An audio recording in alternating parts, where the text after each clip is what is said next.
Well, don't let the sunshine fool you. It is chilly here. Temperature at 58 degrees as the Dodgers and Cardinals get ready to play the middle game of this three-game series. St. Louis winning last night 7-2. And Michael McGreevy and the Cardinals take the field in front of game 2 of this series. The Dodger lineup that he'll face off with here for game 2 will look like this, with Shohei Ohtani to lead things off. Freddie Freeman bats second. Will Smith, the all-star catcher, bats third, with Kyle Tucker in right field hitting cleanup. The Dodgers waiting for their high-price addition to get going. Teoscar Hernandez in left field hitting fifth. Max Muncy's been their best hitter. He's been one of the best hitters in baseball so far this year. Third baseman is the sixth hitter. Manny Pages got off to a red-hot start, but like a lot of these guys, has cooled off the last couple weeks. Ha-Seong Kim is at short, and Alex Freeland bats ninth at second base. And so here is McGreevy. We talk about the offense, all those guys breaking out and being good surprises. McGreevy is the pitching edition of this pleasant surprise Cardinals team. Yeah, he really has been, and he's one of those guys that may not wow you with stuff, but I think his ability to pitch, he doesn't miss a lot of bats, but he throws a lot of different pitches, and he's going to keep you guessing, and he loves to zig when you're going to zag. So he's a thinking man pitcher who's having a nice year for St. Louis Cardinals. 25 years of age, .297 ERA. That is the best of the bunch in this rotation, and there is all kinds of contact against him. But he's got a defense behind him that this Cardinals team is kind of built around to help make that be okay. The outfield's been fantastic. Nathan Church especially. He's already robbed 3 home runs for St. Louis. On the infield for the Cardinals, left side has Ramon Urias, who's got a Gold Glove. So does the shortstop Mason Wynn. J.J. Weatherholt's at second. Alec Burleson has moved from the outfield to first base full-time, with Contreras going to Boston. And Ivan Herrera getting better and better defensively at catcher. Does the catching today. There is Mason Wynn, his bobblehead night. And Weatherholt, this young middle infield. This fresh Cardinals team off to a 19-13 start, winners of 5 in a row and 11 of their last 16. Dodgers 20-12, still with a half-game lead over San Diego in the West. McGreevy comes home, and off we go with a fastball strike. I think for McGreevy, his challenge is going to be this lineup. Even though they're scuffling, he doesn't throw a ton of first pitch strikes. I would think he's going to be aggressive, maybe thinking the Dodgers are going to take a lot of those first pitches. Little high on Ohtani, 1 ball, 1 strike. McGreevy, first-round draft pick out of UC Santa Barbara. Got to the major leagues for a handful of games 2 years ago, and then last year was back and forth between the big leagues and AAA. Made 16 starts for St. Louis. Ohtani hits this ball in the air to right center field. A huge swing, but a routine fly to Victor Scott for the first out. Pitches lefties and righties, McGreevy does totally differently. Yeah, he's got a different angle against righties where he can rely pretty much on 2 pitches. Against lefties, he's going to throw 3 different breaking balls with the slider and the curveball, and changing the angle on both. And he's going to use his changeup, which is much improved this year.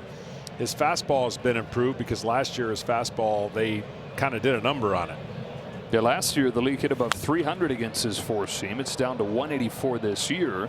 And he gets strike 1 on Freddie Freeman. Collectively against left-handers, that's been the biggest improvement for McGreevy.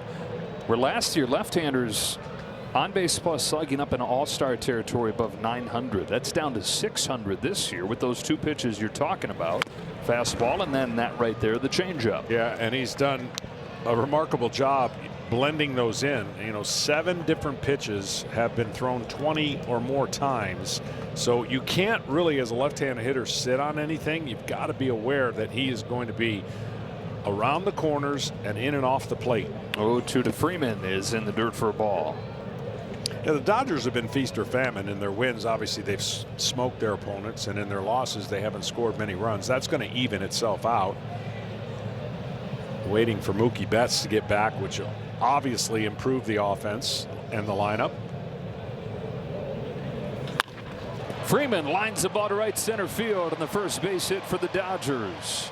Well, Freddie Freeman midway through last night's game was 4 for his last 31. He's 3 for his last 3 with that hit right there. And you figure with him, anytime he's slumping, the end of that slump's always just around the corner. Yeah, whenever you see a guy whose back of his baseball card shows the consistency that Freddie Freeman has, you have to have a teammate that reminds him and goes, it's just a matter of time. You're going to be what you're going to be. Those numbers are going to be close to the same. And then you ride that hot streak. Problem is, everybody's got the same problem right now in this Dodger lineup where they have those baseball cards, but the numbers just have not been where they're used to being. Same can be said for the catcher Will Smith, who's still been steady, but the numbers in terms of OPS, but 100 points below his career mark. And the Dodgers during this 3-game losing streak, 5 runs total. I know that teams are still going to shade hitters even though the shift has been banned, but I tell you, Will Smith would, if I was pitching, I would not have my second baseman that far up the middle, even though there's a runner on first, because he can go the other way with the best of them.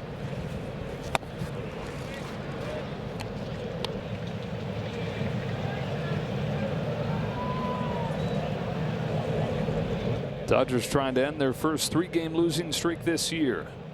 It's 5-8 over the last 2 weeks. Cardinals have won 5 straight, 11 of their last 16. That's a ground ball to short from Mason Wynn. Easy shovel to Weatherhold and a tailor-made double play to finish off a scoreless first inning for Michael McGreevy. Roki Sasaki to the mound when you come back.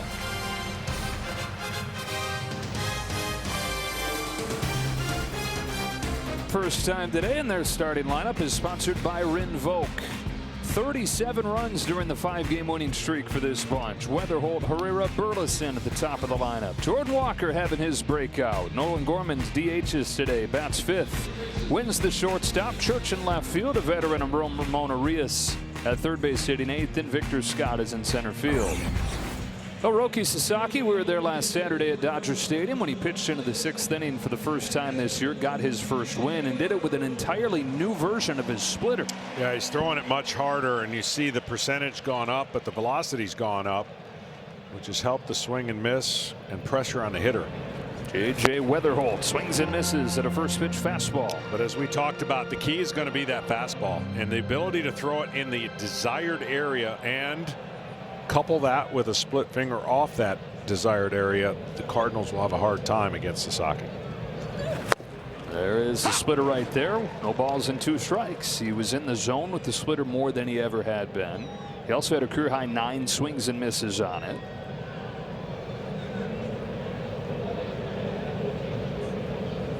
Here's his 0-2. Splitter to 93. Yeah, see, that's a great pitch off of a 2-strike swing or a 2-strike call off the split. Now he can just climb outside with that pitch and get him to chase. Weatherhold turns it around left center field. Pages back there near the warning track puts it away for the first out.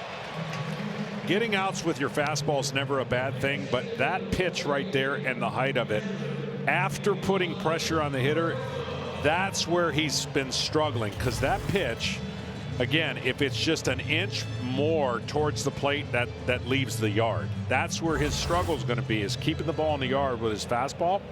So being really a little bit more conscious of what the pitch before, what that hitter did, is really the importance of what the pitch after should be thrown. And he got away with it because he was enough off the plate. Ball one on Ivan Herrera, but we saw last week against the Cubs, as encouraging as a lot of those things were, he still gave up 3 home runs.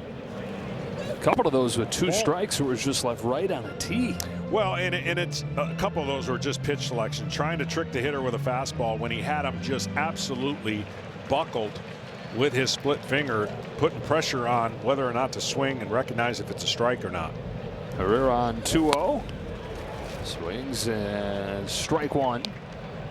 And again, not to keep harping on it, but that pitch down there is rarely going to beat him. It's rarely going to beat him. I mean, it's 98 at the knees, 98 up, much easier for the barrel of the bat to get to and make contact. Bouncing ball to second, routine for Freeland. 2 up and 2 down for Sasaki. if I'm a Dodger fan and I'm watching this young man pitch, the more outs he can get with fastball, the more encouraging I will feel, because you know he's going to get a lot of outs with his off speed. But pitching away from contact would be the worst thing he can do, because that fastball still is electric in the right spot. That ball was down and away, ground ball. 2 up and 2 down. Alec Burleson climbs in. And Burleson went into this week talking about how he just felt off. He was 2 for his last 25 going into the trip in Pittsburgh. And boy, during this 5-game winning streak, he's got 9 hits and 9 driven in after he went deep in yesterday's game. On a 1-0 from Sasaki, Burleson takes ball 2. It's a very young team, and relative to the rest of the group, at 27 years old and in his 5th year, this is a veteran right here in Burleson. Yeah, this would be a dangerous guy for Sasaki on fastballs up. He doesn't swing and miss much. He loves the ball up. That's why you saw 2 splitters to start. Ooh, I'm good. Just inside with the fastball here.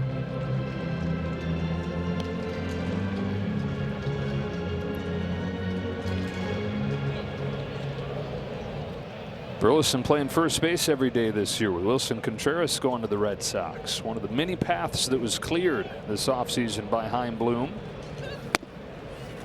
Top of the zone for a strike, 3-1. 4 of their top players were shipped off in trades, and they built some depth in the farm system, built some depth on this major league roster.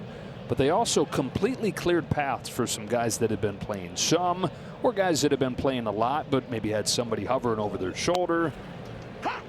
And you got a whole group of guys getting chances and feeling free and surprising folks. Well, surprising folks in the sense that this is a proud organization that always had its stadium full. And Burleson takes the walk. That hasn't been the case. So if you're going to bring fans back to the stands, you got to be exciting. You got to show promise. And those are 2 things that are happening so far for the Cardinals, because the Dodgers are in town and it's still not a sellout. So that's the difference right now in the expectations for the Cardinals. How about that hand that you hear for Jordan Walker? Unthinkable about a year ago for the former top prospect of this organization that was so bad the last 2 years that I think the majority of the fan base rightfully had given up on him coming into the year. He had a 4-hit game yesterday. He's got 9 home runs this year. Finally putting it together in his 4th year with time in the majors. Sharp ground ball, base hit, and he's 5 for 5 this weekend. Throw back behind the runner, but Burleson's in there safely.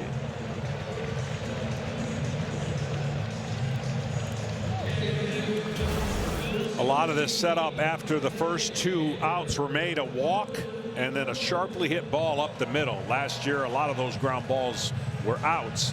But he's made that mechanical change. He's got a little bit more bat speed and, of course, a lot more power. And those are 2 combinations they'd like to see continue for the St. Louis Cardinals. Speaking of power, plenty of it right here with this guy. Nolan Gorman went deep in yesterday's game. Gives him 5 for the season.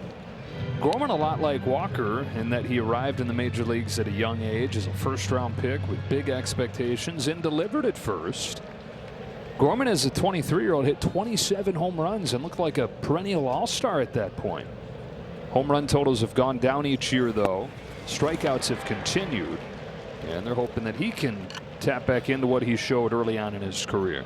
Well, obviously, he thought that was coming a fastball out of his hand. He swung as soon as that pitch was delivered to show you how much depth that pitch had. Nowhere close to the strike zone, but a swing and miss. This should be nowhere close to the strike zone. Against an aggressive hitter, Sasaki deals.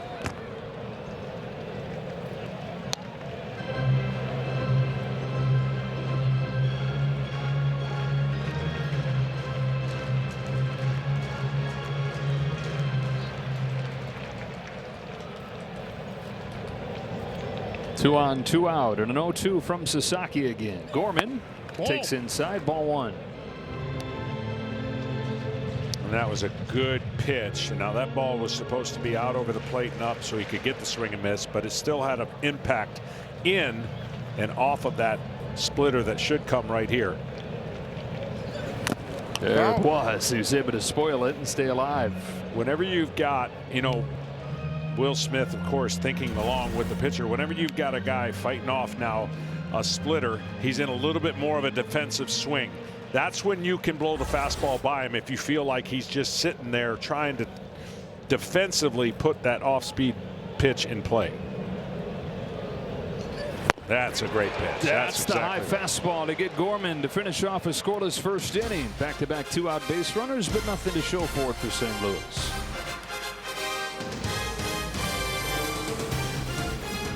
McGreevy goes back to the hill, top of the second inning, no score. Faced the minimum in the first inning thanks to the double play ball, and faces Kyle Tucker to begin this second. Tucker, always a patient hitter throughout his career, but he's had the biggest jump in first pitch aggressiveness of any hitter in baseball here in his first year with the Dodgers. And he takes ball one from McGreevy, signed that monster contract, and has yet to deliver on it. It tells me a couple things. Obviously, the contract and pressure comes self-explanatory. The mental toughness you got to have with the expectation, but it also comes to being a little bit out of your mechanics and trust, because when you trust, like a lot of these hitters, when they're good in the Dodgers lineup, they can hit with 2 strikes like it's 0-0. And when you lose a little bit of that trust, you're trying to get a better pitch early and make it happen faster. Oof. And he has one of those unique swings where it looks like he just kind of takes the bat in a long swing, almost looks, I don't want to say late, but when he's not doing well, it looks late. When he's great, it looks majestic. It looks like the fluid swing, because he has that long, just barrel the bat kind of in the zone when everything's going good, and then when it's not, it looks a little disjointed, like any hitter who's struggling. Timing. Tucker down 1-2. McGreevy kicks and throws, and Tucker takes in the dirt. He has quietly been one of the most well-rounded players in baseball. He got the power. He's had 5 straight 20 home run seasons, top 10 in the majors in on base percentage since he debuted, more than 20 stolen bases a year. He knocks in runs. Now on this 2-2 from McGreevy, rolls it up the middle. Easy play from Mason Wynn. And the first out of the second for McGreevy, and for more on him, down to Ken Rosenthal. Joe, Michael McGreevy grew up in San Clemente, California, about midway through Los Angeles and San Diego. As a child, he rooted for the Padres and hated the Dodgers. The first time he was drafted for a Little League team, he was about 8. His mother, Wendy, read him the email that said, "You are a Los Angeles Dodger now." McGreevy said he started bawling his eyes out, and his father, Steven's reaction was along the lines of, "Oh my gosh, I'm so proud." And then last year, you can imagine pretty heady stuff when he got called back up to the major leagues, and his first start came against the Dodgers and Clayton Kershaw. Even though he hadn't grown up a Dodger fan, it was heady stuff for a kid who grew up in Southern California throughout Kershaw's career. He's ahead of Teoscar Hernandez 0-2, and we're seeing just that full mix. Yeah. The one thing against a guy struggling now, you got to make this slider way out of the zone. Don't leave anything spinning over the zone to somebody who's timing and who's off at the plate. That's a great pitch. Just get the eyes out there, and now you can do whatever you want. 1-2. But his ability really to, I mean, the stats defy his success, but that's what makes him special. Not a lot of swing and miss, not a lot of first pitch strikes, not a lot of 2 strikes in the first 3, but he doesn't walk anybody. And he doesn't strike at many people. 1-2 to Hernandez is poked foul. So the best way to pitch in this league when you don't have the ability to just rock back and throw it over the big box is you've got to mix and match and get the ball on the ground and take the barrel of the bat out of play, which therefore low exit velocity. Comes home with another 1-2 and misses downstairs. The Cardinals rave about his ability to adjust, adapt, listen to coaches, critique himself. Oliver Marmol was telling us he thought he had his own coffee shop scoped out in Pittsburgh, and he goes and settles in there. And then here comes McGreevy with 2 computers. He got his last start on one computer. He's taking notes on the other computer, planning his next start. And the point was, he goes out of his way to find every little edge that he can get, knowing that he needs to, because the stuff isn't going to overwhelm you. But he will find a way. Joss misses right here. Ball 4 to Teoscar Hernandez, and the guy with the lowest walk rate in baseball, and McGreevy issues his first one today. And that's his first walk in about 39 at bats going through the lineup for the first time. So that ends a streak of 39 at bats without a walk, and that one started 0-2. So it's baseball. Also ends the part of the Dodger lineup that has struggled. This guy here has not been the issue. Max Muncy, one of the top hitters in baseball so far this year, did it again last night. And an 0-2 pitch, drove a double off of the wall in center field. And it's so easy to lose him in the shuffle with all the big names at the top, but he just continues to do it at a high level. He's done a nice job. He's got his homers on well, fortunately, he's hitting homers, but unfortunately, they're all solos but one. So he's definitely taken the ball out of the yard. Just not many people with him. 9 home runs, 12 runs batted in. Yeah, that's the oddity of today's game. But he's got a good count right now with a runner on first. Sitting middle.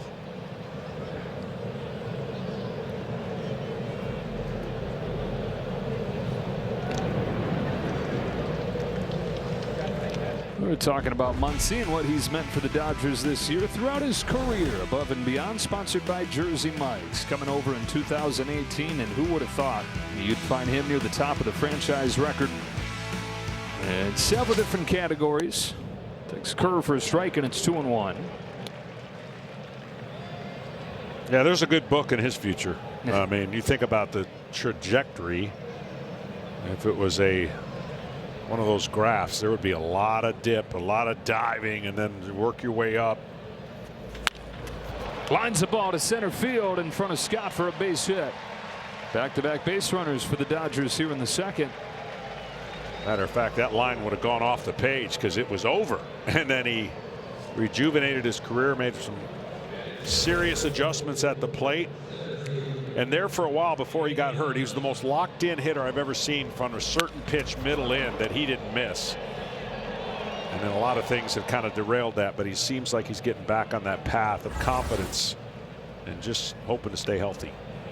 Longest tenured Dodger at this point, 9th season. That's a strike on Andy Pages, and a couple of weeks ago, if we were talking about the best Dodger hitter, it wouldn't have been Muncy, it would have been this guy here in Pages, who's leading the majors, hitting above 400 20 games into the season, but below 200 the last 2 weeks. Well, pitches down, breaking ball down, ground ball, those were the outs, like right in there, just a little bit higher. You'll get him to expand the zone when you're struggling as a hitter, and it's just kind of averaging itself out. There's a spot you can always go to every hitter. This is one of those things where, of course, he wasn't going to hit 400 for the whole season. Same thing for the Dodger lineup. The bottom of the order wasn't going to carry him for the whole season. And so as guys like Pages have cooled off, it's like, well, what's going on with Pages? But that shouldn't be the question. Right. It's the top of the order still that has yet to click in. It is. And on paper, everyone knows why the Dodgers are going to be back at the end of the year fighting for another championship. Betts is going to be a big part of that. There's that pitch down. And as a pitcher, when you know you can get that out on the ground, you just hope he doesn't foul it off. You want that pitch to be put in play. Now, a stuffed guy wants the swing and the miss, and he wants to strike out. Well, McGreevy wants to get 2 outs for 1 pitch and induce that ground ball like he did in the first inning. Hernandez at second, Muncy at first. And another 2-2 coming from McGreevy to Pages. Fouled into the glove for strike 3. He throws the sinker, but he gets the strikeout, 2 away.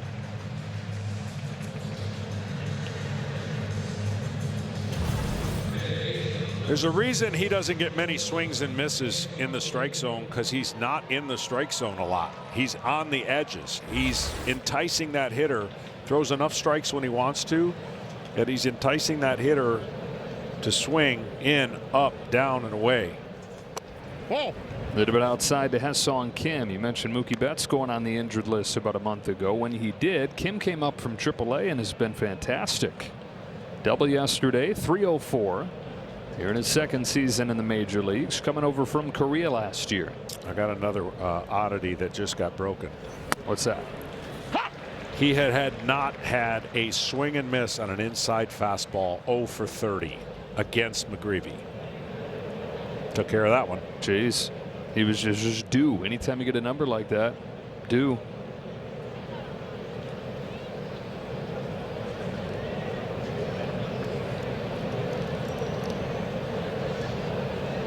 I'm putting X's through the two things. Last 34 leadoff. Or first time through the lineup, no walks. Roller to second, charged by Weatherholt. Kim has great speed, but Weatherholt makes a nice play to finish off a scoreless second.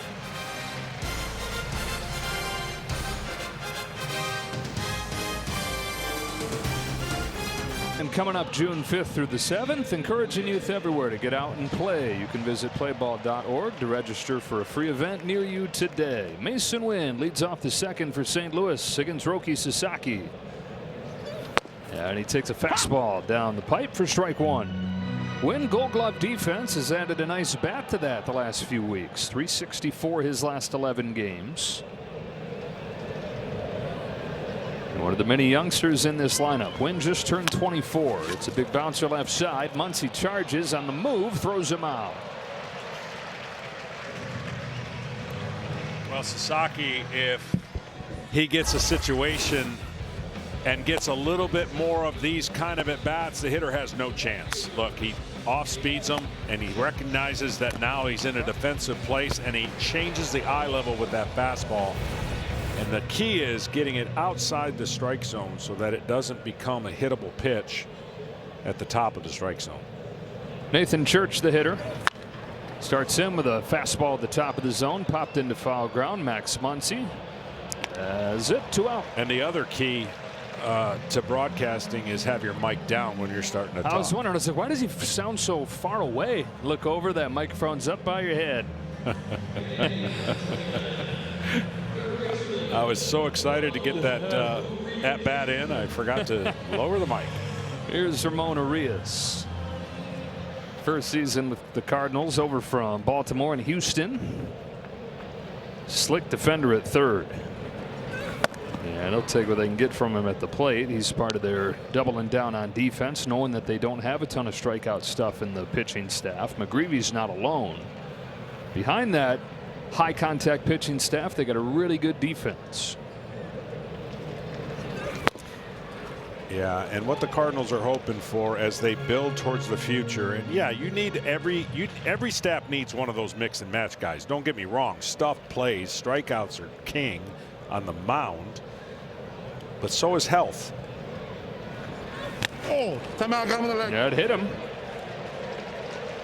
And they've done a nice job keeping their pitchers healthy. Now they have to find the perfect blend of that health and success with strike throwers and defense, even if they don't have a ton of strikeouts in their rotation.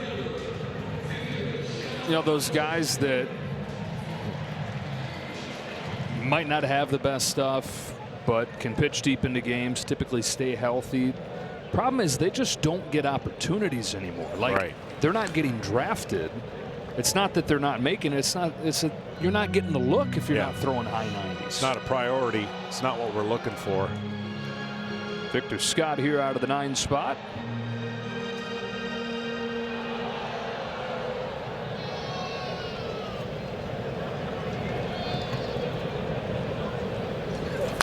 It's an interesting comparison with the 2 starting pitchers in this game, where you have Sasaki, who has all the talent in the world but is still trying to figure out how to put it together. McGreevy on the other side might not have the best stuff, but like you called him, a thinking man's pitcher that just knows how to deploy it. Yeah, absolutely. And you know, just calling it what it is, Sasaki's going to get 10 more chances than the average guy who doesn't have his stuff to succeed.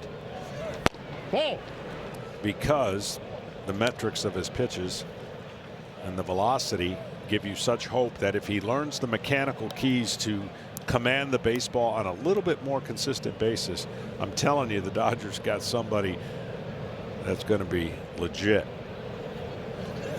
We talked about this last week, but there were lazy comparisons made Sasaki and Yoshinobu Yamamoto because they both are pitchers coming from Japan. But Yamamoto was the best pitcher in Japan. 3 straight MVPs there and signed the biggest contract ever for a starting pitcher. Sasaki, not nearly as much experience, and signed a minor league contract. So the expectations being the same, unfair. Yeah. Yamamoto established World Series MVP at this point. Sasaki's still developing at 24 years old. Here's his payoff to the 9-hitter Scott. Yeah, it's the same pattern as the first inning. Back-to-back 2-out base runners. And see what he's going to learn. I don't think there's kangaroo court anymore, and kangaroo court is where players institute fines. What he's going to learn is this situation right here with a man who's struggling at the plate, can't take you deep. You can literally pick a couple hitters to throw the ball right down the middle, at least make them earn their stripes. Walking the 9th hitter with 2 outs is a no-no. After you hit Ramon Urias, who's 2 for his last 26. Yeah, you walk a guy who's 2 for his last 37, and now you got to deal with the real deal at the top in J.J. Weatherholt. Splitters downstairs. Weatherholt the spark both for this lineup within games, but really it feels like for this organization to get going faster in this rebuild than it looked like they were going to. Everything they could have hoped for from a guy who was a first-round pick less than 2 years ago.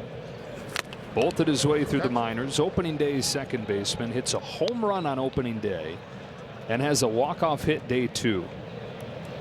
In this pitch count paranoia, at least 2 consecutive innings, he got the first 2 hitters out, and he's piled up excess pitches by walking the 3rd hitter in the first inning, hitting the 3rd hitter here in this inning, and then walking the 4th hitter.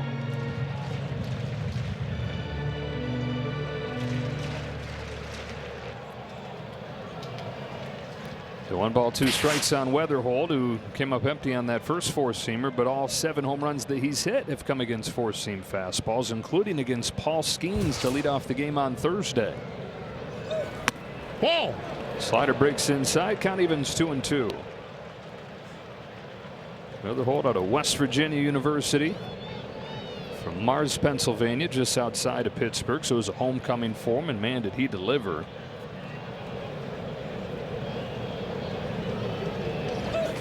Finished the series with a home run against Skeens. Started the series with a game-winning home run in the 9th inning.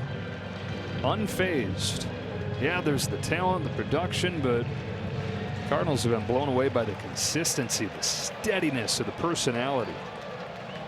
Runners a good head start as Sasaki deals a payoff pitch. Weatherholt swings and misses at the splitter to end the inning. So they strand a pair for the 2nd time in as many innings. 9-1-2 coming up for the Dodgers. That means Shohei Ohtani on the other side of this break.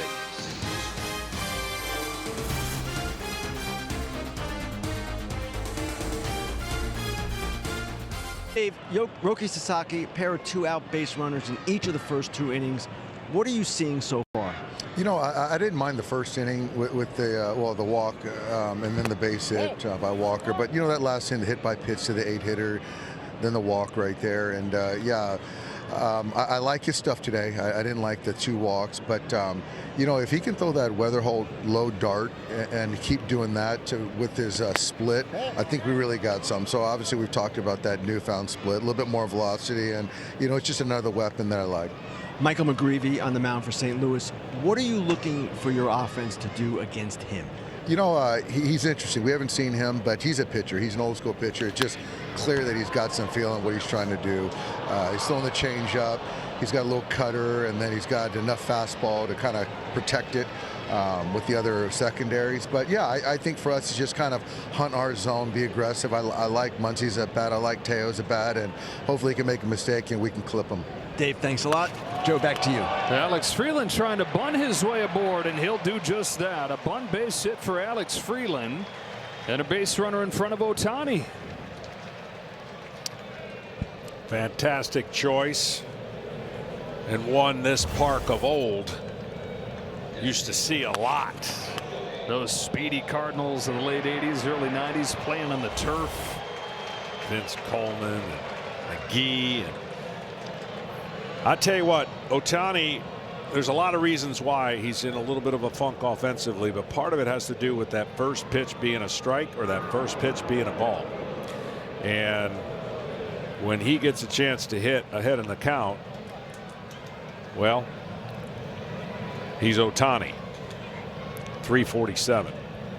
When he's behind, he's hitting under 200 with no home runs. So getting the count to even to neutral so far has been an advantage for Ohtani. And as you saw right there, he has, the bigger the stakes, the worse he's been at the plate so far this year. He's been himself with the bases empty, but you get men on, the average drops a ton. Runners in scoring position down below 200. Looking for his first hit of this series at 0 for 6.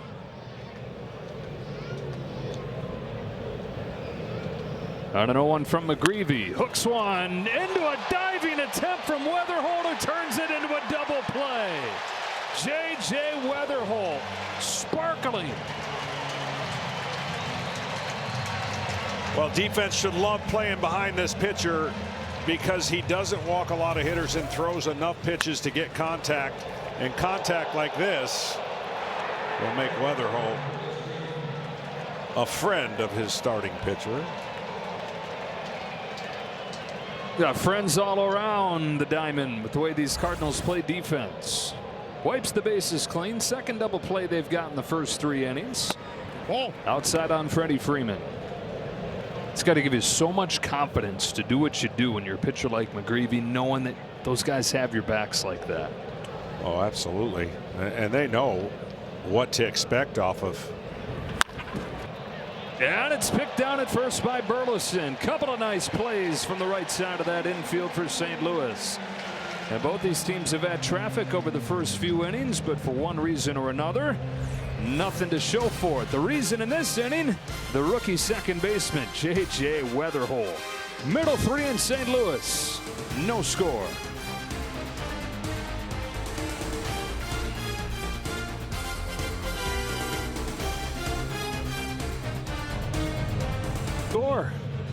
Both offenses have threatened over the first few innings of this game, but still nothing as Ivan Herrera leads off for St. Louis.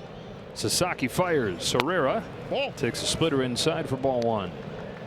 Now, if the news for Sasaki in his last start was that new addition of the splitter, I think newsworthy this time is that we're seeing a wide variance in the splitter, kind of 2 versions of it.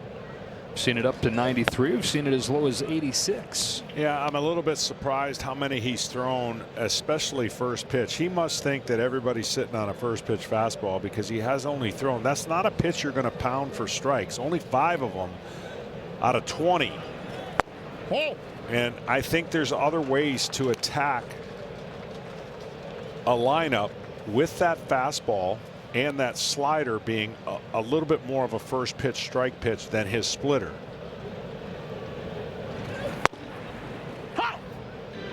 And that's where you add up all the pitches, you're only going to get to 5 innings. I mean, I know that's today's game, but still there's an ability with 97, 98, 99 mile an hour fastball to get outs. Down the line, a fair ball for Herrera. On his way to second, he's got a leadoff double, and he's got a 19-game on-base streak. Quietly having one of the best seasons in the league. But when you get behind and you got to come in with that fastball, that's where the hitter's going to have an advantage to sit all over it and pull that down the line. Take the guesswork out. And the Dodgers continuing to let Sasaki learn on the job. That's another thing we were talking about last week. So good the rest of the rotation. Absolutely. They've got 3 of the top 10 starters in the National League, and that doesn't even include Yamamoto at this point in terms of ERA. And so what is there really to be learned to go down to AAA at this point? Ball 1 on Burleson. Walked his first time. Cardinals have had 2 base runners in each of the first 2 innings. And now the leadoff double from Herrera. 2-0. Sasaki continues to fall behind.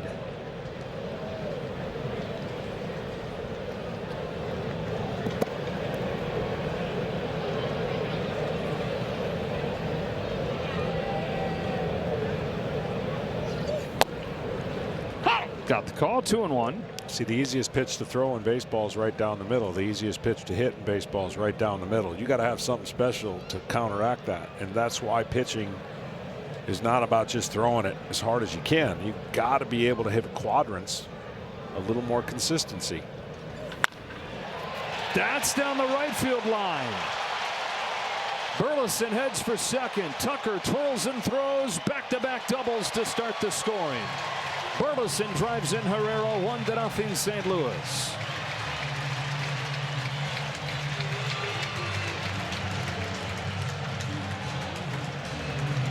Well, St. Louis done a nice job being ahead in the count, sitting on a pitch and getting it. Fastball middle in. He pulls it right down the lines. Freddie Freeman typically might get to a lot of those, but it was hit really hard. And now Sasaki's painted himself in a picture, a pickle here with a hot hitter at the plate. He hasn't thrown a first pitch fastball in a while to anybody. Walker's always been big and powerful, but in this series has looked like a batting champ. 5 for 5 with a base hit his first time tonight, and 10 out of his last 19.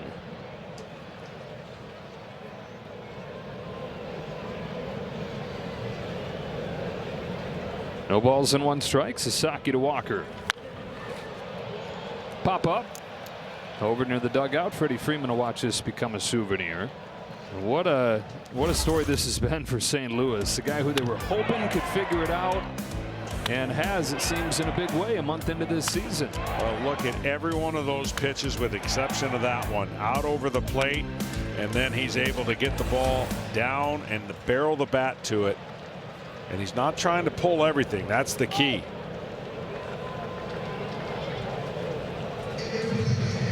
We were talking about the issues with the ground balls that he's had in recent seasons. He had a lot of strikeouts. The balls he was putting in play were on the ground. Get it in the air much more than ever. Without that being the goal, he said he just made some key swing changes where it's produced that. As opposed to, I'm going to try and launch the ball. Okay, man on second, 2 outs, 0-2. This pitch has to be way above the zone on a fastball or way below the zone on a split finger. It cannot be anywhere close to the zone on a guy who does swing and miss a lot. Even though he's hot, you have to bear down on this pitch. That's a good pitch. Foul ball. And that was nowhere near right now. Now Walker's thinking, oh shoot, okay, that ball was up. Totally wasn't a strike, but he was trying to attack the fastball. Now 0-2, he can mess with him with a pitch on either a slider down and away or a splitter down and away. And based on the way he's been pitching, this should be a splitter down over the middle of the plate.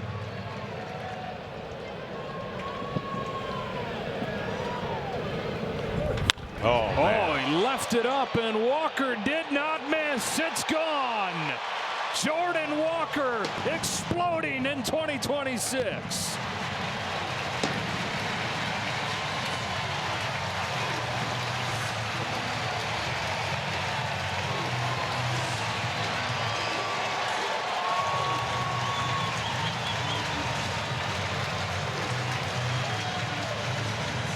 As hot as Walker is, he still had no chance on a pitch down. This is middle split hanger, and he didn't miss it. Look at it come out of his hand and just pops, and it doesn't tumble, and it rolls, and it ain't rolling anymore.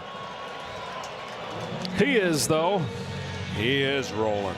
11 home runs the last 2 years combined. That's his 10th already this year. And they, after a month of hitting as many home runs as anybody in the National League, decided we got to have our own celebration here. So they busted out that chain that he's rocking. It says, "Got that dog in me," on the chain. Apparently Nathan Church a few weeks ago started barking on home runs, and it kind of picked up in the dugout. So they're going with the dog theme on the home run celebration. Well, whatever it takes to keep the Mo going, and he's got it going. You know, this is a type of game, I don't know how to end for Sasaki, but this would be a game that there should be so many learning points, because there's so much good that could come out of this game, even though statistically right now he's back 3-0. But this is the kind of game, if the Dodgers are going to see this pitcher progress, he has to go back and look at the 3 pitches and the 3 opportunities to get a 1-2-3 inning and to get out of this jam that he had a couple hitters really where he wanted them. It's another 2-strike home run right there. More than half of the home runs he's given up have come with 2 strikes. What does that tell you? It tells me that he doesn't mechanically still understand how to put pitches where he wants to. He knows how to throw them hard. Like he's right there, he's throwing that splitter, trying to throw it hard. You've got to be able to get to a point where you can throw that splitter down the middle and know that it's going to fade away. Know it's going to be down. You cannot let a splitter pop out of your hand with 2 strikes and stay in the strike zone. That is such a good fastball, but you're going to see only 5 of those in a game right now. It needs to be 20 on that corner and on the right corner, and now he could throw a splitter off that outside corner and he has no chance to hit this. None. Like it, every hitter will tell you the same thing, but when you're in a funk with your mechanics, you have pitches that pop out of your hand at the wrong time, and then this happens. These are big league hitters that don't miss mistakes, and he will make the adjustment. I'm confident of it, but he has to go through this process to learn the difference.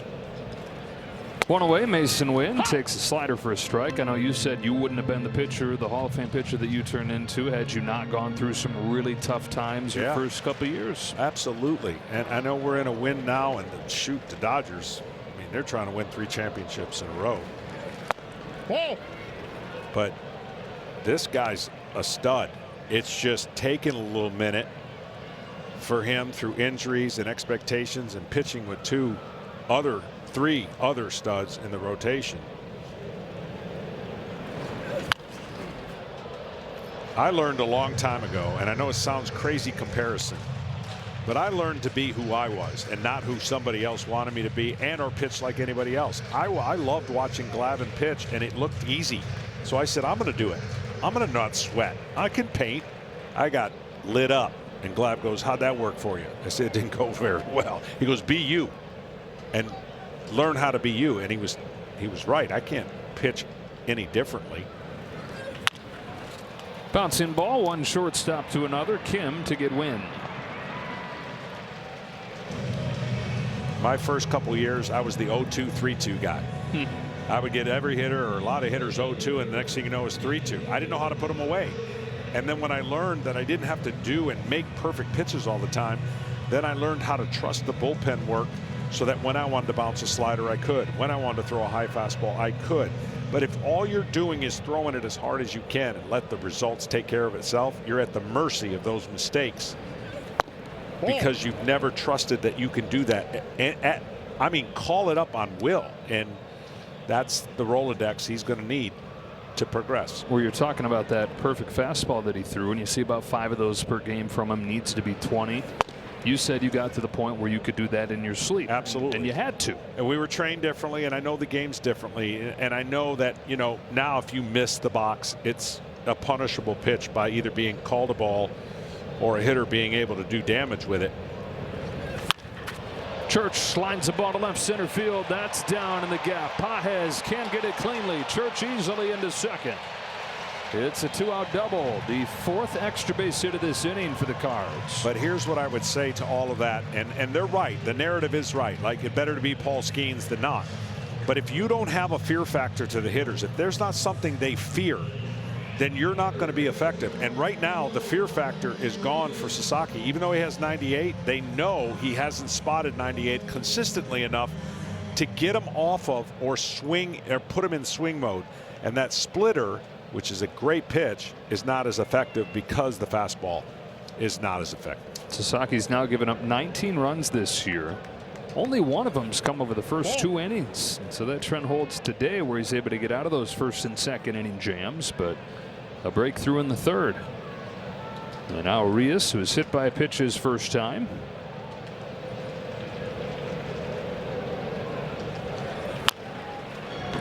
See, for people sitting at home, again, this game's hard. And no, you can't go up there and hit 250 or 220. But recognizing secondary pitches coming out of the pitcher's hand, if you know that pitcher isn't throwing it for strikes, you can leave it alone. But if you're in a defensive count and there are other pitchers getting strikes on you, you cannot leave it alone. And that's the big difference. See, right now, 1-2, he should be with 2 strikes statistically very difficult to hit.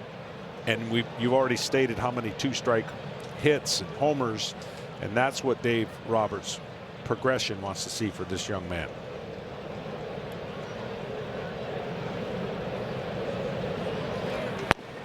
Oh.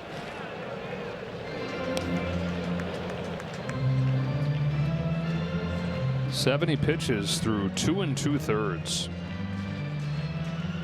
For all the excitement that came out of what he did against the Cubs last Saturday, this is reverting to what he had been prior to that.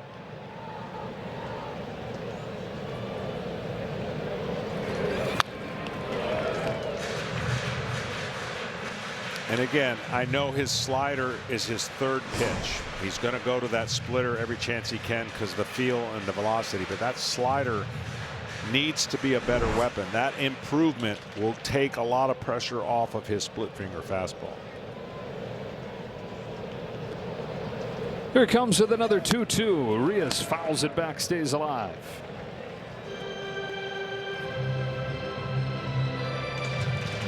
He has not thrown a pitch away with 2 strikes to Urias. This pitch needs to be away.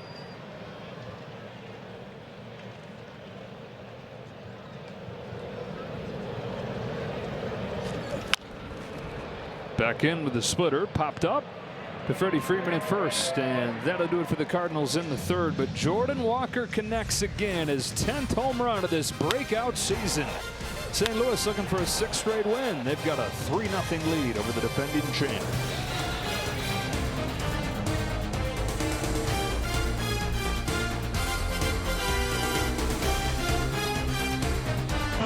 Back here at Busch Stadium, Cardinals leading 3-0 here with their manager, Ollie Marmol. Ollie, Jordan Walker, he started hot, went into a little bit of a lull, 13 games without a homer, and now 6 straight hits in this series. How did he get back into a groove? Man, there's a lot of work going into it, and to your point, he started off hot. He's playing with a ton of confidence. He goes through that little bit of a lull. He's understanding what the league's doing to him. He makes an adjustment, and we're seeing some really positive results right now. A lot of people around the league are surprised by what you're doing, this team. Are you surprised? Man, if you look at our group and the work that was put in spring training, these guys are coming up every day and just they want to be consistent with how they show up, with the work being put in, and they want to be relentless in the way they compete, and that's our only focus. You mentioned in the break that they're not afraid. How have you seen that come about? Regardless of what's thrown at them, man, they just go head on with it. It doesn't matter who's across the way, who's on the mound. They want to be relentless in the way they compete, and they continue to show that. So I'm proud of this group. They've done a nice job, a lot of work ahead of us, but we're going about it the right way. Ollie, thanks a lot. Joe, back to you. All right, Kenny, a lot of the projection systems had this team winning about 70 games. Yeah. Right down there with the Rockies, the Nationals. Supposed to be one of the worst teams in the league. Well, it's a nice start when you're dealing with that kind of, I don't want to call it cloud over your organization. This has been one of the most prideful and proud organizations in baseball in the last 3 years. They're not indicative of where they've been, and they want to get out of that 3-year funk and start building back towards that expectation of winning every year. You mentioned the attendance being down, which is weird to see. This is such a great ballpark. Last year was the lowest average attendance since the mid-'80s in a conventional season. You toss out 2020 and the year after, toss out any strike shortened season. Gotta go back to the mid-'80s to find the last time they struggled to draw as they did last year. Well, and these fans know that the confusion they were seeing wasn't matching where the team was going. I mean, they made some moves that seemed like, well, they went after the corners, and Arenado and Goldschmidt, and it looked like they were still in that all-in mode, and for a lot of reasons things didn't work out. Oh my God. And they have completely retooled and gotten really young and are building something here that I don't think could be that long and take that long to get back. Yeah, it's certainly starting to look like it's going to be a faster path back to where they want to be and where they seemingly always are. 8th pitch coming here to Will Smith, leading off the 4th for the Dodgers. And he takes ball 4. Second walk issued by McGreevy. You know, when they talk about this being a young game, which it is, and superstars all over the place, the problem with that is you are putting people in positions to not totally be ready when they come to the big leagues. You're asking a lot of these young kids to learn on the job, and that's not that easy, and win.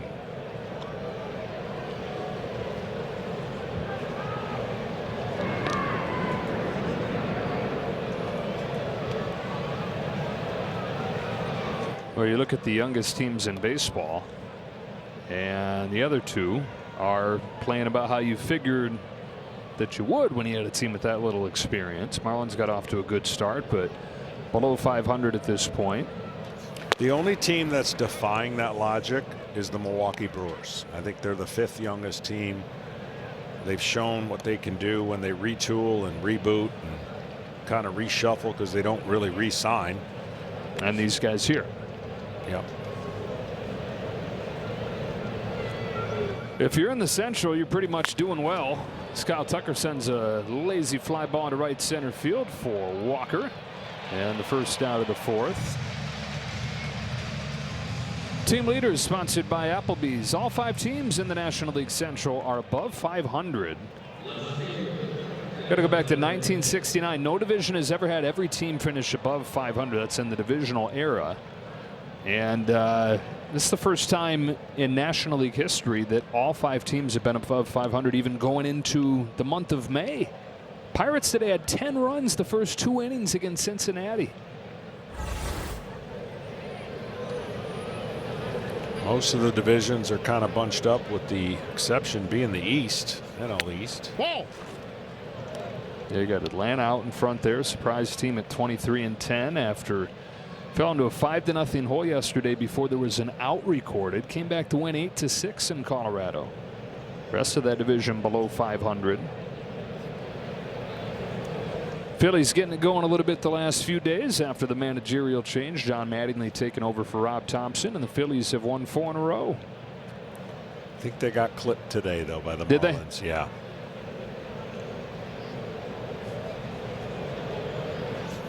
Hernandez shoots a ground ball to second. Weatherholt gets there, flips it to second one. Win with a fastball for 2. It's 3 double plays in 4 innings for St. Louis. Outstanding defense. Double plays are a pitcher's best friend.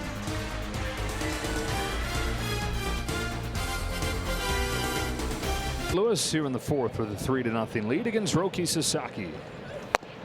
Tom Sasaki on pounding fastballs. Every pitch to this young man, fastballs. And I would put the Cardinals on notice that I'm going to make a switch until they see the fastball and hit it. Because he's got to be able to learn how to command the fastball when he needs it. And this guy, being a little bit struggle, obviously at the plate, is looking to walk his way on and then use his speed.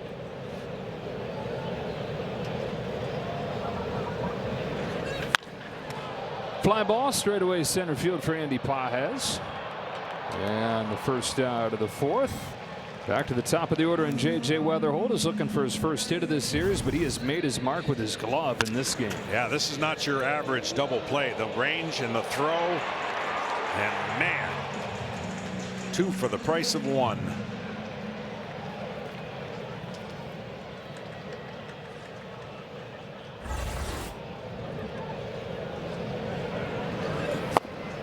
Let's go down to Ken Rosenthal.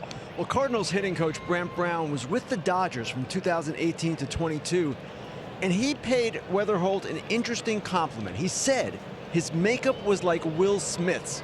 He never panics.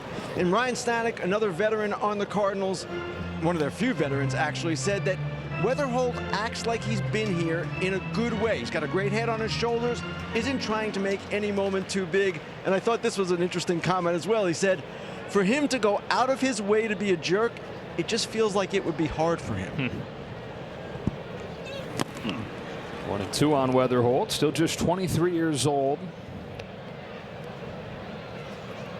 The guys getting to the major leagues faster than ever. You're talking about that, and sometimes they get there and don't perform and never really recover from it. Sometimes, though, they show why they climb the ladder so quickly. And Weatherholt, a handful of other guys doing that this year in what has been an impressive first month of this season for rookies across baseball. You look at McGonigal in Detroit. Weatherholt's done here in St. Louis. Connor Griffin in Pittsburgh.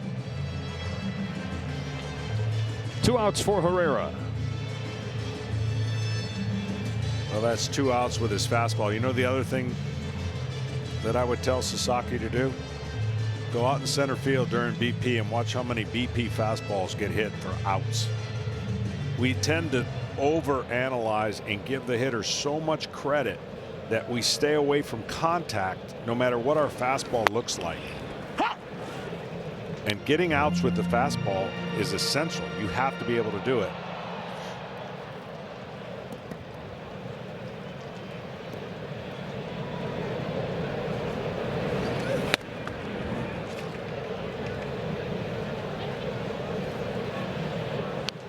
He's finally gotten ahead of these last couple hitters. He had done that at such a high rate against the Cubs. That was the most encouraging thing for Dodgers brass coming out of it, that it was 20 out of 23 first pitch strikes and changed the whole mood of the day. Today, though, just 8 out of 20 first pitch strikes.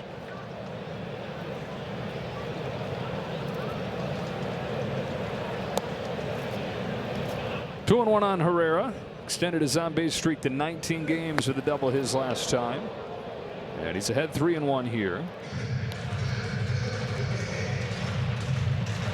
Part of a good catching duo here in St. Louis. Pedro Pajes and Ivan Herrera. Pajes the better defensive catcher, although Herrera's made strides in that regard too. To what has always been a good bat. On this 3-1 pitch, Herrera grounds it foul, and it's 3-2. Went through a full off-season program of what they say is basically a full curriculum on the catching side of things, game calling and flashcard system, where they'd ask him, okay, here's the situation, here's the count, what pitch are you throwing? He's got a pretty good mentor over there in Yadier Molina. Protects and stays alive at 3-2.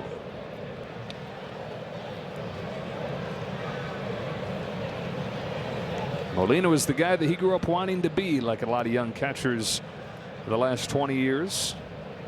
Growing up in Panama and then signing with the Cardinals is a big part of the reason why he did that. A chance to follow in Molina's footsteps. He's down on strikes here, and Sasaki's got his first clean inning of the game.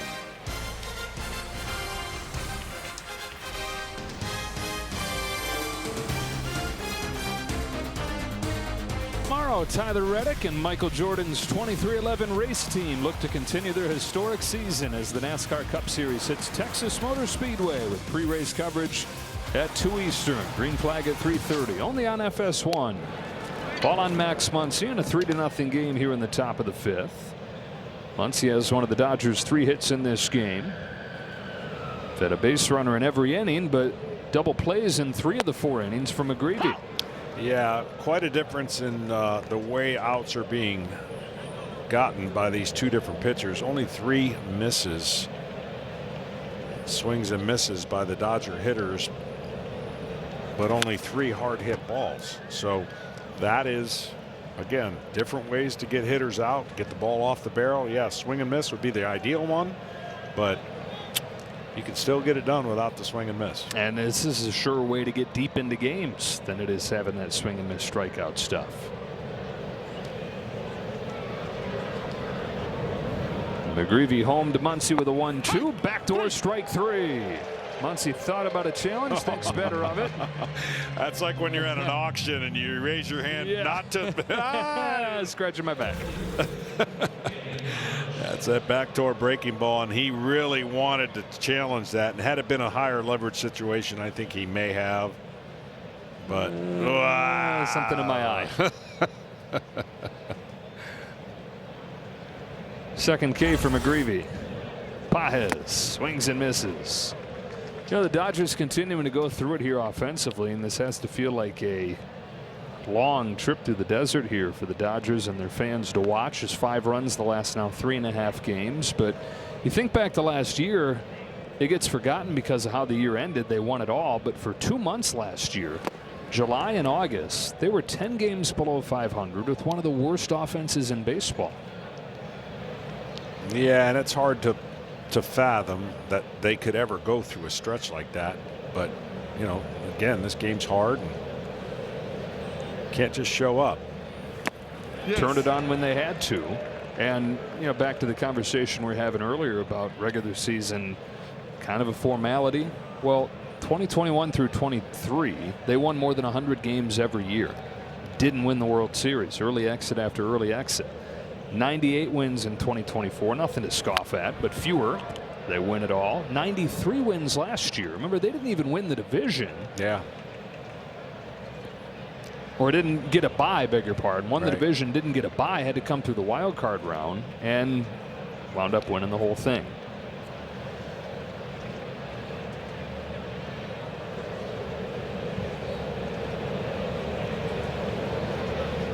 The 1-2 from McGreevy to Pages. Now, where they've been through 32 games the last 5 seasons, they're 20-12 entering today.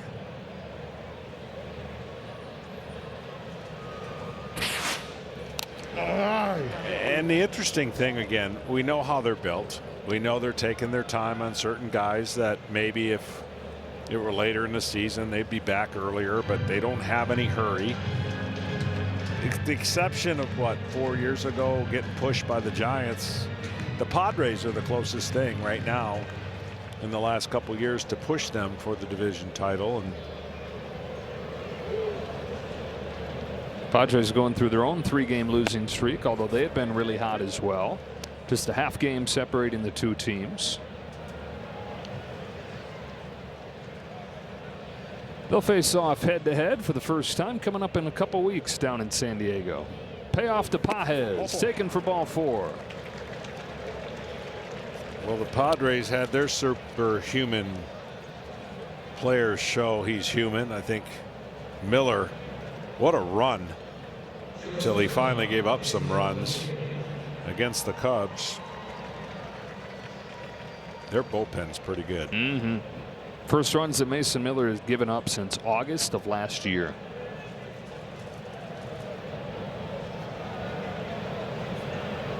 One on, one out, and Ha-Seong Kim's the hitter. 3 walks, by the way, from McGreevy. He had issued 3 walks his last 5 starts combined. 5 total this year. And that's why I thought this matchup would be an interesting one. Dodgers very disciplined. When they're right, they just don't expand the zone. And you're seeing kind of the challenges for McGreevy just to navigate this lineup, even though he's done a great job in giving up a run to this point. Still doesn't mean it's an easier task.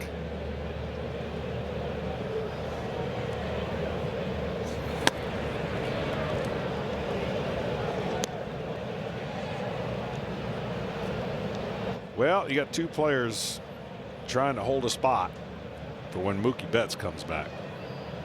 Freeland has done nothing to warrant getting sent back down after winning the second base job in spring training head-to-head with Kim. But Kim's been pretty sweet since coming up.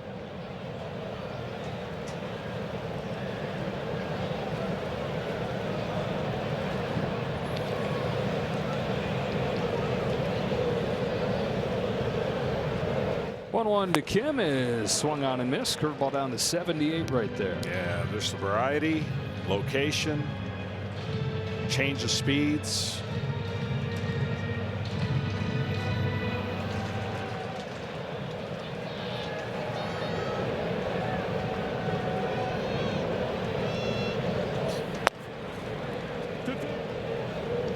I don't think anybody throws over to first base more than this guy either. I believe I saw 72 times coming into this game he's thrown over to first. He's basically aware of everything, all the information. Bounce back to him. He'll go to second, 1. Win to first. It's another twin killing. It's 4 in 5 innings for St. Louis.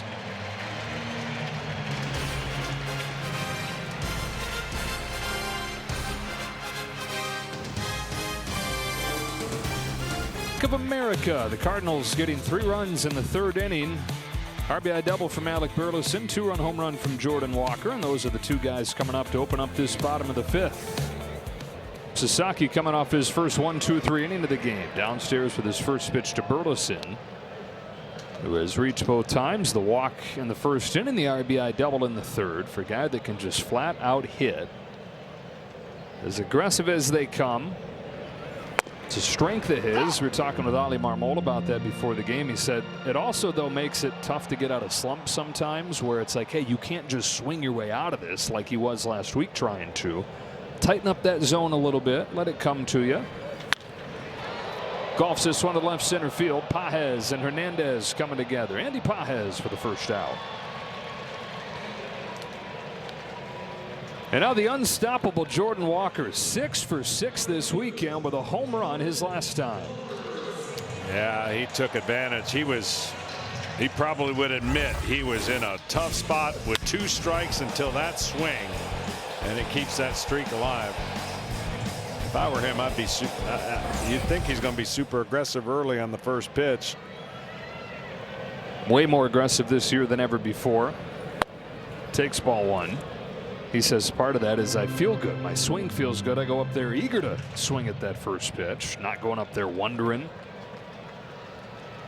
Confidence growing. You can see it.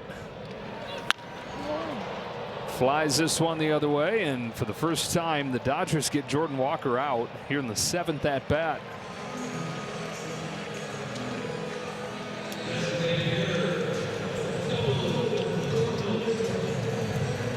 Two up and 2 down in this 5th inning. Gorman to the plate. Sasaki has 4 Ks today, 2 of those against Gorman.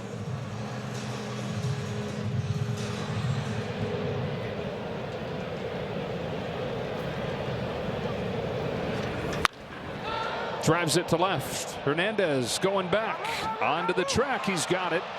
And 3 flyouts, a 6-pitch inning.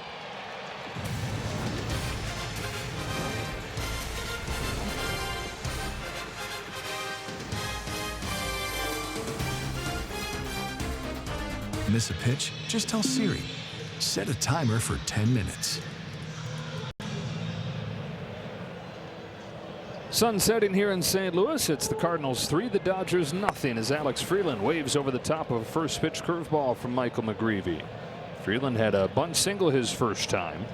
Dodgers have had a base runner in all 5 innings against McGreevy, but the story of this game, 4 double plays the first 5 innings.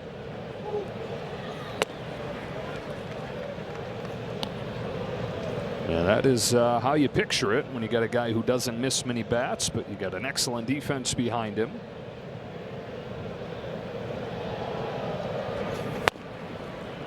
Caught the inside corner, strike 2. Well, even when he throws strikes, they're not middle, and he gets the hitters to kind of lulls them, like first pitch breaking ball, second pitch away, third pitch in. Now this may be something off speed with 2 strikes. He just keeps the hitters guessing and gets them out of their discipline. Big 25-year-old rocks and fires in the dirt, 2-2. We got that many different options. And again, against righties, it's pretty much going to be sinker or sweeper. But for those left-handed hitters, you got 6 or 7 different pitches you got to have in your head. On this 2-2, Freeland with a swinging bunt this time, picked up by McGreevy, who fires it over to first, 1 away. Tonight's telecast is sponsored by Progressive Insurance, a grand slam for your budget. This is the anniversary of Hideo Nomo's debut. And who knew what that would lead to?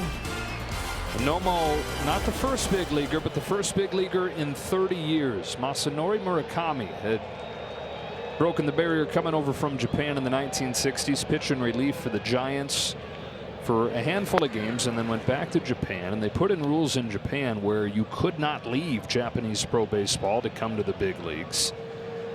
Nomo found a loophole in that, where you couldn't leave, but if you retired and you weren't technically a Japanese big leaguer anymore, then you were free to. And so Nomo blazed that path that so many players have followed, and it's opened the door for the golden era of Japanese baseball in the big leagues. This guy right here, Shohei Ohtani, the best of the bunch. Head of McGreevy 2-0.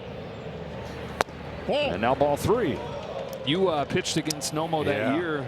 You said you had a really good game against him, but it didn't matter one bit. Yeah, I think we both gave up 1 run. I don't know if I went 8, but they asked me every question after the game was about Nomo.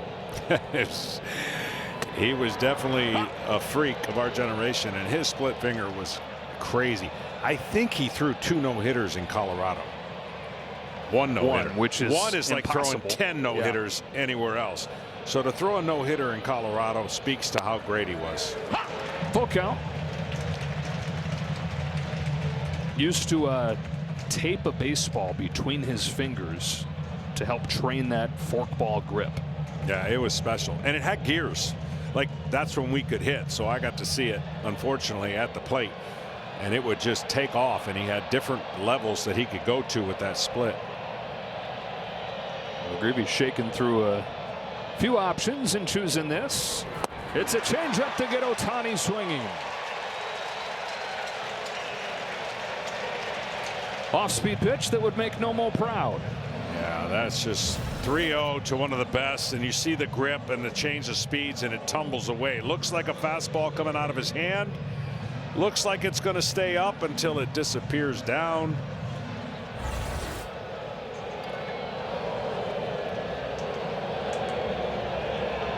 Base is empty, 2 out. Freddie Freeman fouls it off. 5 2/3 scoreless innings from Michael McGreevy. Best starting pitcher for the Cardinals so far this year, and this is his best start yet.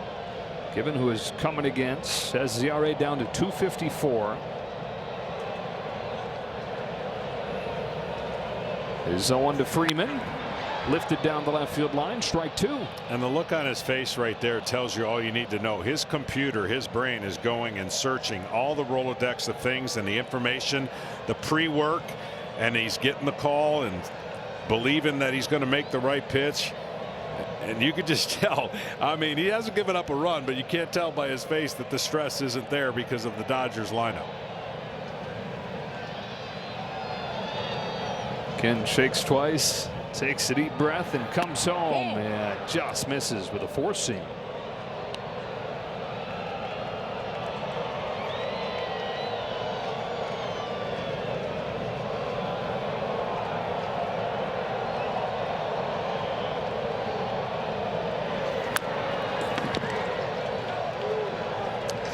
Based on those last 2 pitches, fastball in, slider down and in, change up away here. Maybe if you're thinking along the way of you got to mess with Freddie because he covers every area.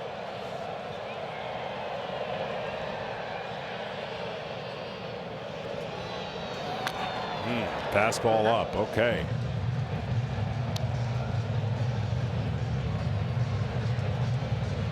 But notice in this at bat, not one pitch has been in the strike zone. But close enough to draw swings. Correct.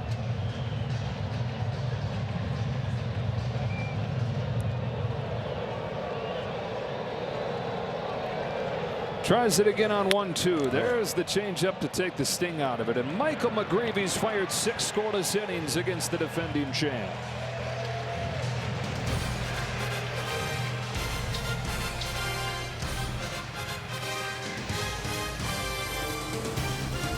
MLBshop.com. From official jerseys and memorabilia to hats and hoodies, we got the season covered. Scan the QR code or visit MLBshop.com, the official source for your favorite team gear.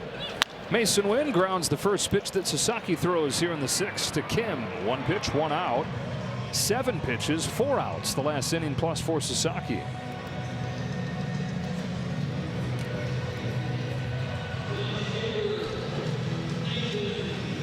And so the first out that Sasaki has recorded in the 6th inning this year. You said it a few innings ago, there's a chance for this still to be a growth game for him. And I think since you said that, 8 in a row retired. Nathan Church, the last guy to reach against him with a double back in the 3rd. And the best part is he's approaching 100 pitches, still has a good fastball, and as good as his splitter is, his fastball can get even better.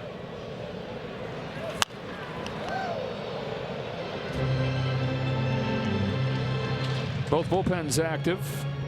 Alex Vesia in the Dodger pen.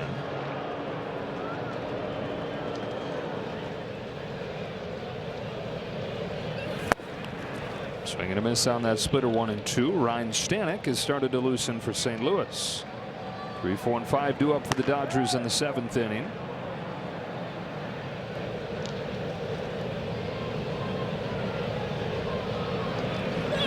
Oh. See again right there. 2 strikes. That splitter can't have any height to it. And that was right down the middle. Got away with it. Finish that pitch. Down.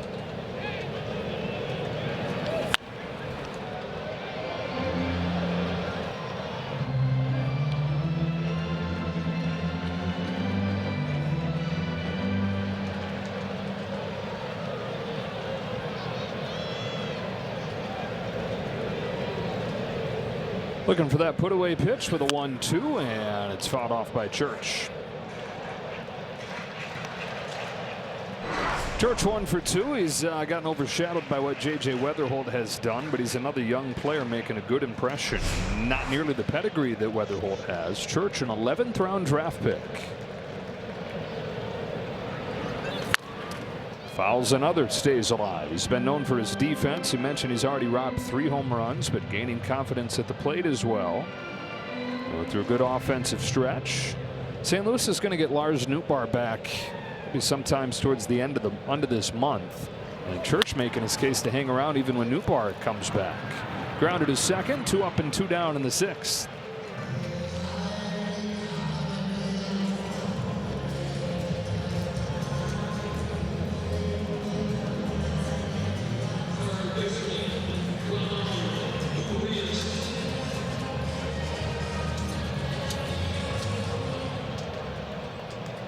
Ramon Arias, 0 for 1 out of the 8th spot. Fouls back the first pitch.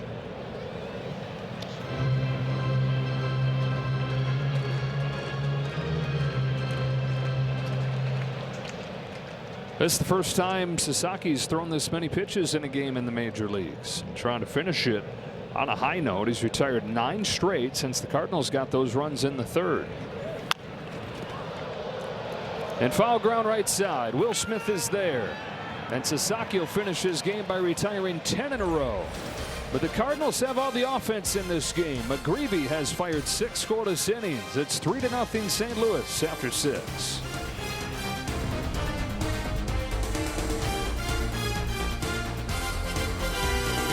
America, and you can see it all right here on Fox. Get ready for the 2026 FIFA World Cup, all kicking off June 11th on Fox and FS1. Just a little more than a month away. 3-0 St. Louis in front, and a quick move to the bullpen here. Micah McGreevy was at just 88 pitches. He's thrown as many as 98 this year. And Ali Marmol goes to Ryan Stanek, who has struggled mightily, an 8.31 ERA through his first 15 games. Smith rolls it to short. Routine for Mason Wynn. 1 gone in the 7th. Ken Rosenthal has McGreevy. Thanks, Joe. Michael, 6 scoreless innings. What did you think? I thought it was okay. I mean, I'm grateful to put the team in a good position to win right there, 6 shutty. But, you know, from the get-go, my body just felt kind of okay, and I know I had to fight through some things. And when I feel like that, waking up feeling a little slow, body doesn't feel all that right, I just chopped it down to, hey, like, you have one job, is just to execute pitches. Your defense behind you turned 4 double plays. You started one of them. What is it like for you as a pitcher, Michael, with a defense like that on the field? Yeah, I mean, the year I got drafted, I think that's the year the Cardinals won 6 Gold Gloves, and so I came into the organization thinking, sweet, I'm already a ground ball guy. There's gonna be a lot of outs being made, and today, I mean, the defense on display was just unbelievable. On the mound, you're talking to yourself. What are you saying? Sorry, what? On the mound, you're talking to yourself. We can see you talking to yourself. What are you saying? Nothing that I could say on air, that's for sure. A lot of just angry words at myself, trying to get myself back in there, especially days where I don't feel the best, just want to get back in the zone. Michael, it worked out pretty well. Thanks a lot. Thank you. Joe, back to you. Big league pop-up, left side of the diamond, and Tucker's out number 2. I know, John, that has to warm your heart as a pitcher, hearing him talk through his process today where his body didn't feel right, and then he just said, I got to execute. That's the beauty of pitching. There's going to be games that he will feel great, give up 2 runs, may win. This game will rank higher because of, you know, everyone assumes that when you go out there every 5 days, you're going to have your best stuff. You don't. It's probably 30% on a season that you'll have your best stuff.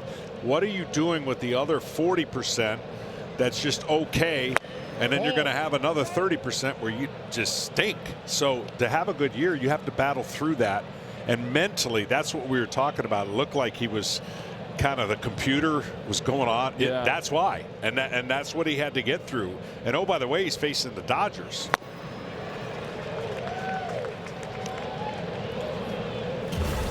Yeah, I mean, right here, he's talking through so many different things in his head. You know, yes, he's got the pitch calm and all those. He's trying to slow himself down. He's talking to himself through ways of making the best pitch he can. And only a pitcher knows when he's on the mound whether he's got his good stuff or not. And you know what the goal is? Don't convey to the hitter that you don't. That's the goal. Just never let him see you sweat. That's easier said than done. 1-2 on Teoscar Hernandez. Stanek fires in the dirt. 2-2. Dodgers have 3 hits in this game, all of them singles, none of them since the 3rd. And their offensive woes have lasted another day. For the last 2 weeks, this team has been searching offensively, trying to end a 3-game losing streak. They've only scored 5 runs the last 4 games. Stanek's 2-2. Fouled off. We'll do it again. Cardinals are looking for a 6th consecutive win, where a lot of that has been about the offense. Good starting pitching this weekend, though. Matthew Liberatore 5 2/3 yesterday to get his first win, and the 6th scoreless today from McGreevy. Hernandez wallops one into left field for a 2-out hit. First hit for the Dodgers since the 3rd. And you wonder if that's going to get him going right there. 2 strike, short, compact swing. He's been scuffling. And there's always a moment when somebody's not right that gets them right. That click of the bat, that feeling, a 2-strike hit. Sometimes it can even be a bloop. But that had to feel good right there. So inning continues. Max Muncy comes up 1 for 2. And ahead 1-0.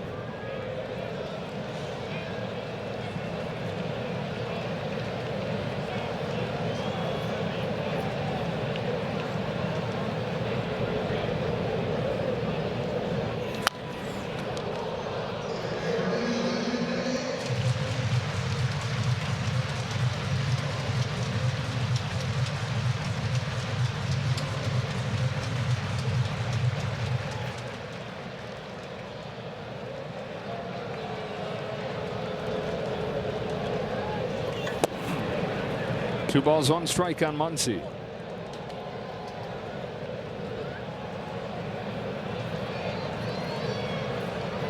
Team leader with 9 home runs this year. Hernandez at first, 2 out. Here's a 2-1 pitch. Muncy takes ball 3. Tying run in the on deck circle, the form of Andy Pages.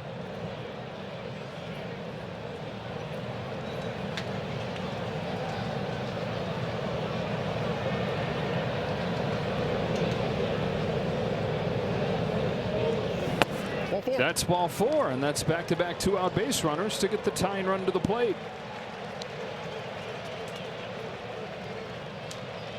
Nobody warming in the St. Louis bullpen, so this is Stanek's inning to try and figure it out. And Pages, who has a strikeout and a walk in this game, climbs in. Should be a first pitch off speed. You got the tying run, like you said, at the plate. Pages looking to drive something. See the ball up and hit it. It was off speed, but again, finishing that pitch on the front side. Ball's not supposed to back up.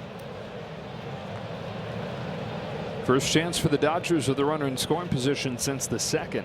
Pages, their best hitter in these situations this year. Takes a strike, 1-1. Red hot start to this year. Not as good the last couple weeks. He's looked a little bit in between the last few days, chasing and taking strikes. 2 on, 2 out. The 1-1 pitch. Pages takes ball 2. His fans getting a little bit restless. They've seen this from Stanek too many times already this year. He's definitely got the stuff. The command just off.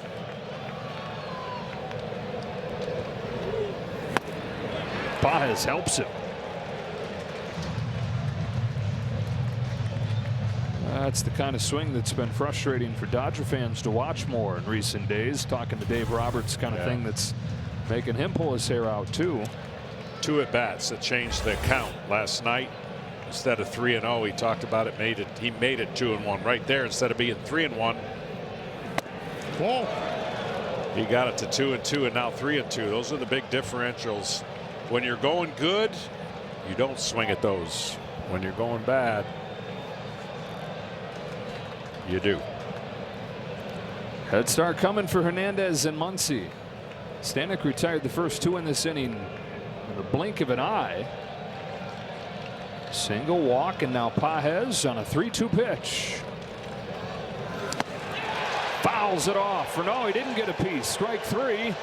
Inning over. Stanek gets out of it, and McGreevy, even after he's out of the game, he's still over there showing all his emotions. 3-0 St. Louis as we stretch.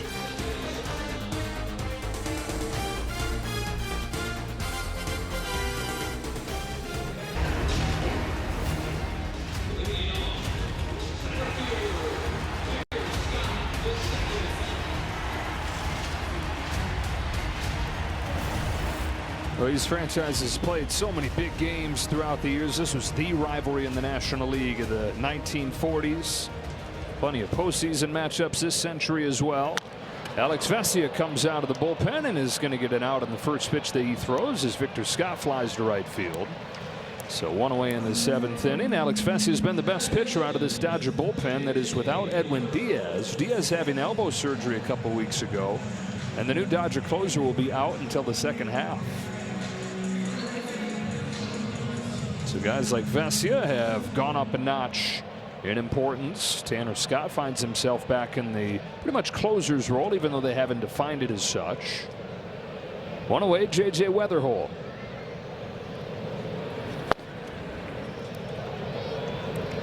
Well, the injury bug between these two teams couldn't be farther from the same.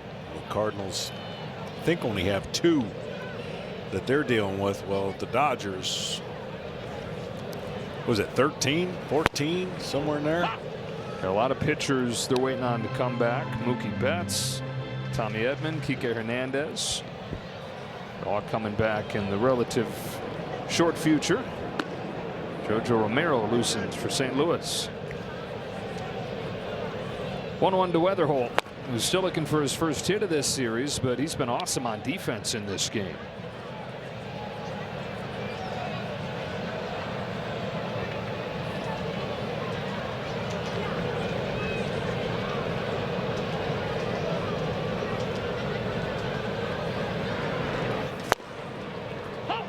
Two and two. Have you done a game yet without a challenge? No. This could be the first. Wow. Yeah.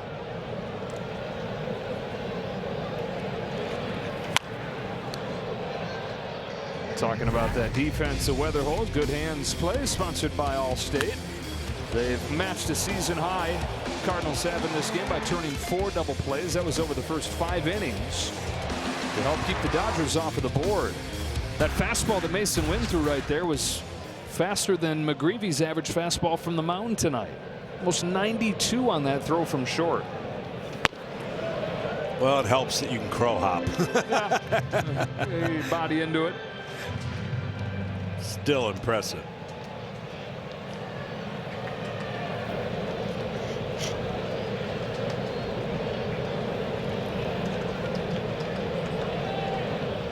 Three-two is Punch to center field for Pages, and out number 2.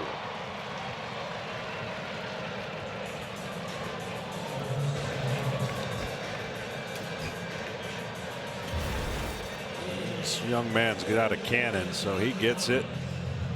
Takes a couple steps. Yeah, maybe not even a true co-op.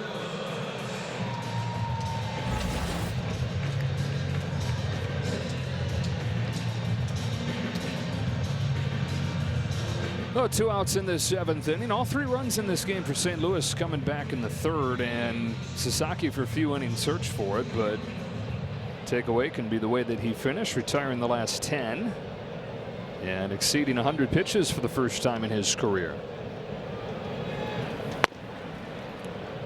Ball on Herrera. Started that 3-run rally in the 3rd with a double. Came in to score their first run. Walker had the biggest swing, a 2-run home run on a 2-strike pitch that Sasaki's going to be losing sleep over.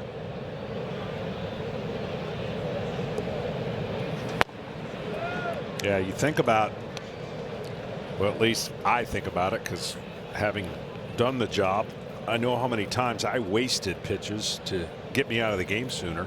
But he had 2 specific innings where cruising, and then faced 3 more hitters, 2 more hitters, and that's another inning's worth of pitches that there were no reason to even get in that category. So those are the things you'll clean up, and next thing you know, instead of 6, it's 7. Instead of 3 runs, it's 2, and then 1. Yeah, first and second inning, no damage, but damage was done to what you're talking about with the escalated pitch count, the stress that he had there after retiring the first 2 back-to-back base runners. Here's a 2-out walk for Herrera. Aboard for the 2nd time in this game, and for St. Louis, first time they've had somebody on since that 3rd.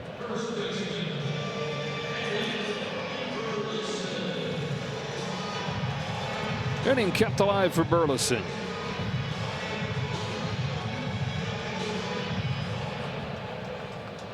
Knocked in the first run for St. Louis with a double.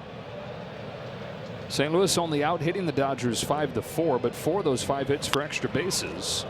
As Burleson fouls off the first one. Offense has been much better than anybody anticipated. You trade away Brendan Donovan, you trade away Wilson Contreras. Arenado, I know, wasn't good last year, but a legitimate name in the lineup. You get rid of all those guys, but some young players have emerged.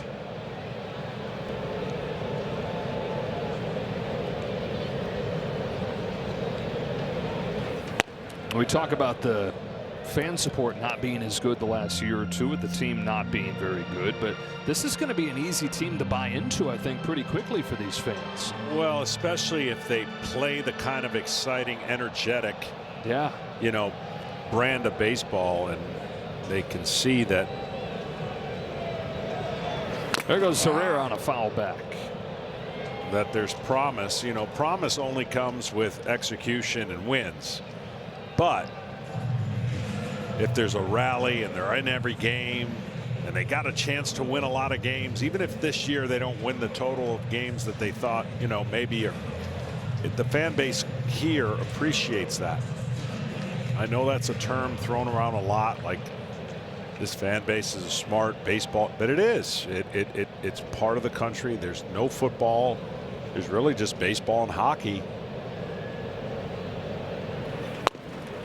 And you got to taste it firsthand at the end of your career.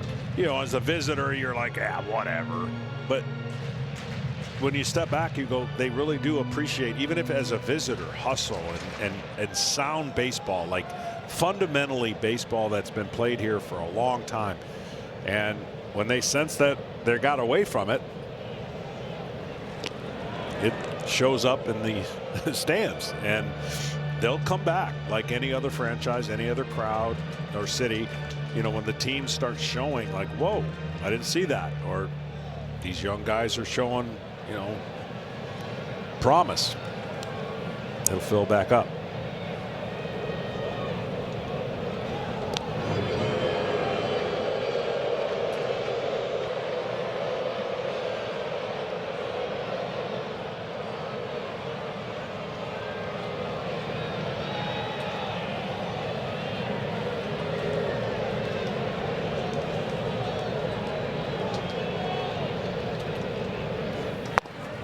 Count is full.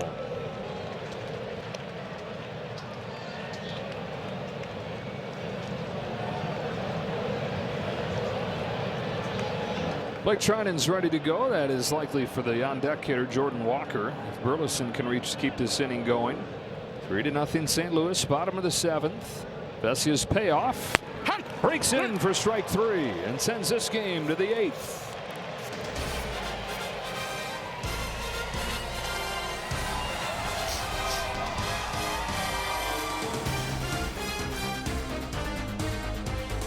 '26. You can stream MLB Network 24/7 in the U.S. and select out-of-market games every week. Get live radio broadcasts of every game, Game Day 3D, Big Inning, and minor league action. Go to MLB.com/MLB Plus to subscribe today. JoJo Romero, the latest reliever to come in for St. Louis, misses away with his first pitch to Alex Call, who is pinch hitting for Ha-Seong Kim, the lead off this 8th inning for the Dodgers. Romero got off to a great start this year.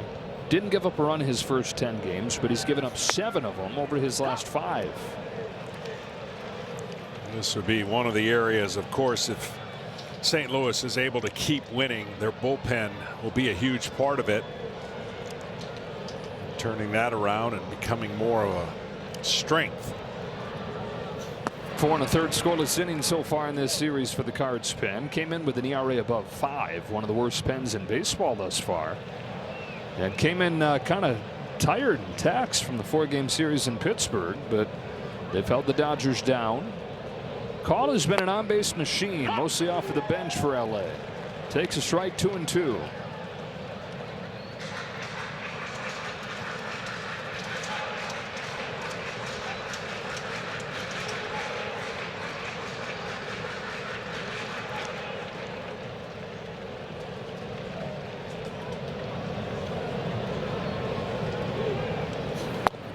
Count goes full. Rojas is on deck, so it's going to be a couple pinch hitters with the left-handed pitcher out there. Call pinch hitting for Kim. Rojas to do the same for Freeland before the top of the order on Ohtani. 3-2.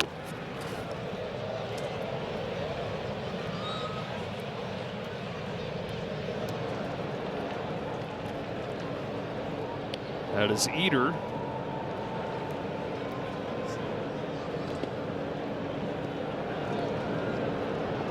A 3-0 game here in the 8th.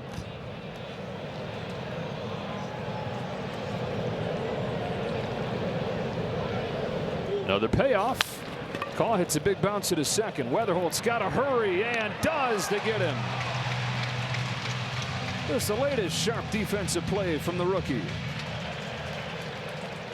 Been a clinic of pitching and defense tonight so far for the Cardinals, and most of that defense has been on the ground. So the first pinch hitter is retired. The next one comes up. The World Series hero Miguel Rojas. He's been a lefty killer this year. Takes a strike from Romero. 313 overall, 400 against left-handed pitching. He's got Ohtani on deck. He's down 0-2.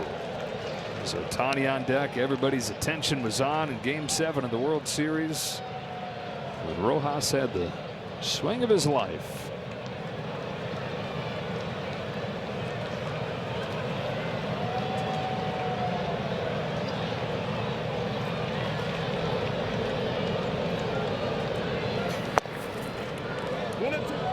And changed his. It's a guy who was a utility infielder for a lot of his career. Wasn't playing a ton last year for the Dodgers, nearing the end of his career. Now I'm not sure he's ever going to have to buy himself another drink in LA. He's down on strikes right here. 2 out in the 8th. Well, we haven't talked about it much, but Ohtani at the plate, you know, he has gone through his struggles, and rightfully so. There'll be some adjustments made. Dave Roberts will have to pick and choose some days off for him because of full service on the mound now and trying to hit for the first real time for the Dodgers. Yeah, Dave was telling us today that the 2 obvious spots to give him those extra off days, we've seen one of them on the days that he pitches with a toll when he's doing both Doc said mostly mental. The other chance where they haven't done it, but where he's considered, is the day after his starts, where the toll becomes more physical. Yeah, absolutely. I mean, he doesn't have the luxury of being able to be in any slumps in any part of his game, at the plate and or on the mound, and he's got to separate them. And so imagine going through some slump at the plate, but you still got to be sharp on the mound, or vice versa, and it still blows my mind he's able to do what he does, and we're going to get to see it this year. But there will be some regression naturally from the plate because of the things we just talked about. As the sights set on a Cy Young. So far so good, leading the National League with a 0.60 ERA.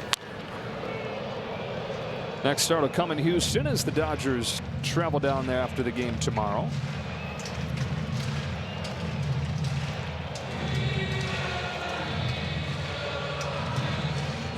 Hitting, I'm sure, is a little bit easier for him to do, compartmentalize just all the information, but as a pitcher it's a lot more things to think about.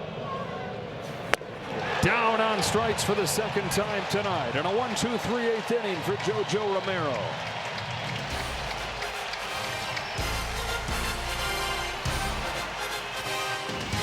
This telecast is sponsored by Geico. It feels good to Geico.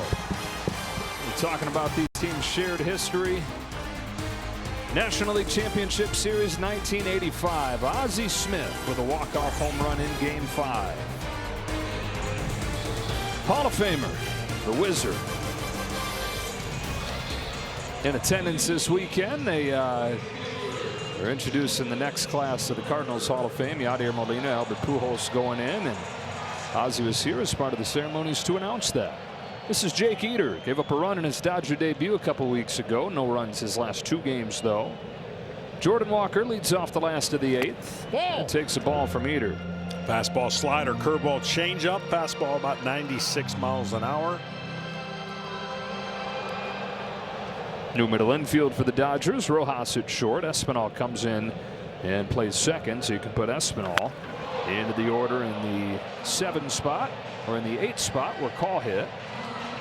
1-1 on Walker, and for more on him, down to Ken Rosenthal. Well, Joe, it's easy to forget now, but for most of spring training, Jordan Walker looked terrible. The adjustments he made to his bat path, they only started to click in the final few days of March. Those adjustments were designed for him to stop hitting the ball so much on the ground and into the air. Like that. Go ahead, Kenny. And he told me what he's trying to do now, what he needs to keep doing, is turn his brain off during his at-bats.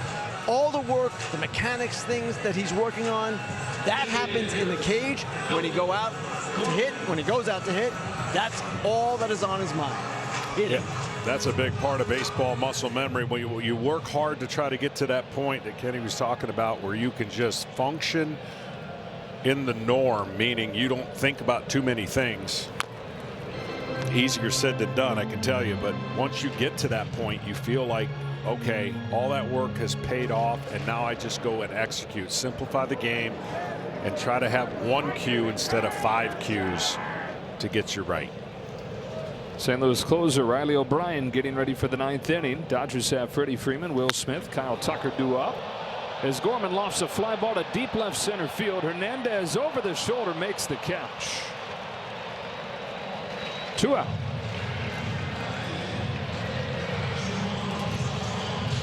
Big outfield here, pitchers friendly park, and only a few hitters that played here that made it look small. Albert Pujols being one of those. Mark McGwire maybe the other.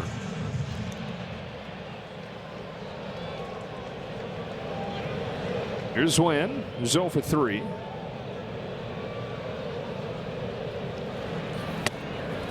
Series will wrap up tomorrow. It'll be Dustin May going for the St. Louis Cardinals against his old team.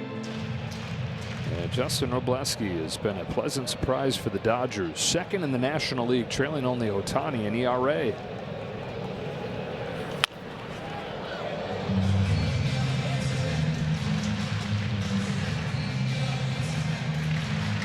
Don't think I ever got to a place where some of these talented pitchers get off to that monster head start in the season, give you some cushion for a bad game, you know, to you don't have to fight all year to get it back. Well, Ohtani's done a nice job setting himself that.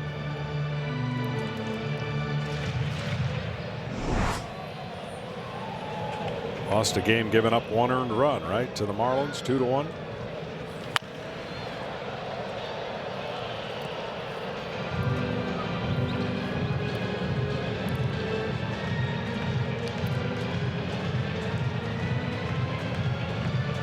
Kind of had a dream start one year, but I was 1-2.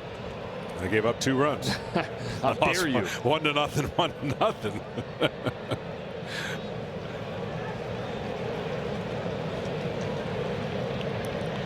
Heater to win with another 0-2 pitch. Poked to right field. Tucker was shading him that way.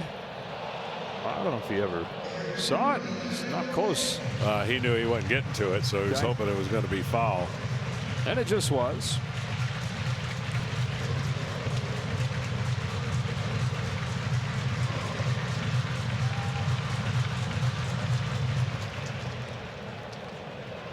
Every time I come here, first of all, I come here realizing my last out was here, but majority of times I came to St. Louis fretting who I was facing with all that speed way back with Vince Coleman.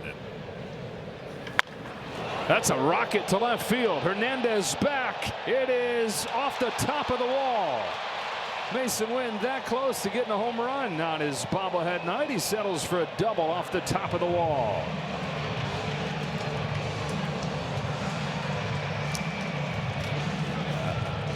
I tell you what, these things, they got this cushion padding on the top, and the reality is more times than not that ball's going to just bounce over. Oh, he's looking for the high five from Stubby Clapp over there. Look at the angle. It hits the top and comes back, and they're like, oh, there'll be some push-ups later by his teammates. That is shaking his head.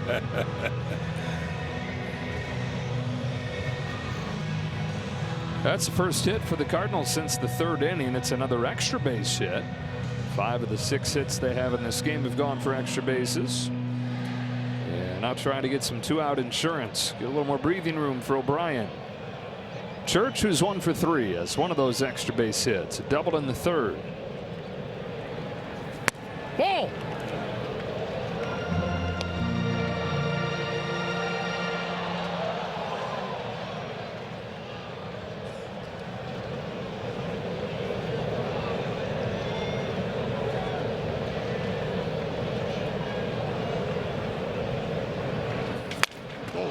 Destroys his bat.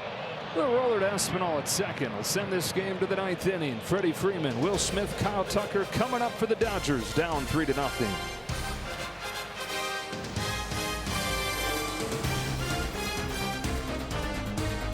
We talk about this Cardinals offense exceeding expectations, but how about what their pitchers have done against the Dodgers in this series? He had the 5 2/3 from Matthew Liberatore to get his first win last night.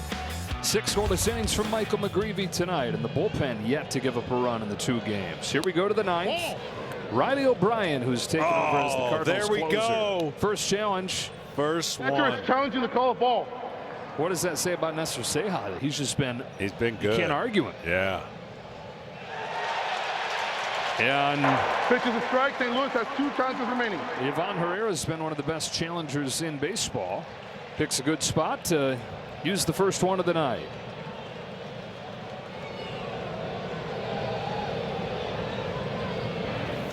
Oh, 0-2 on Freddie Freeman. This guy's funky, man. He can power his way in the strike zone.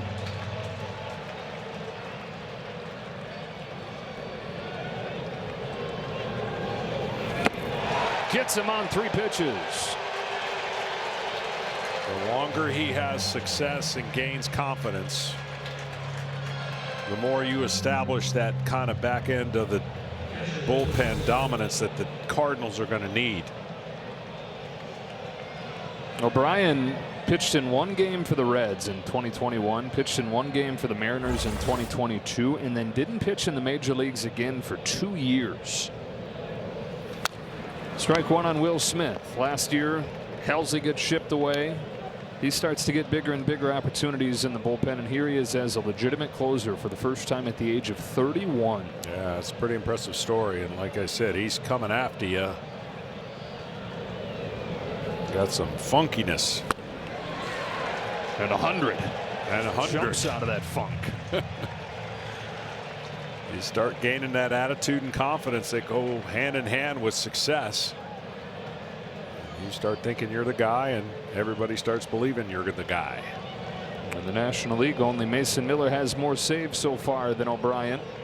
5 pitches, 5 strikes. 0-2 to Will Smith.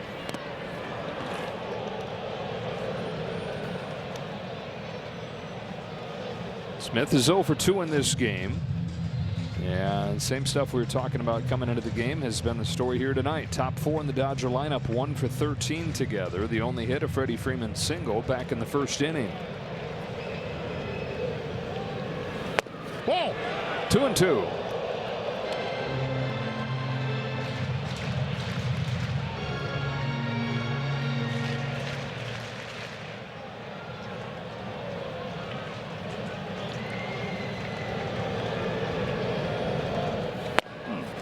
Goes full.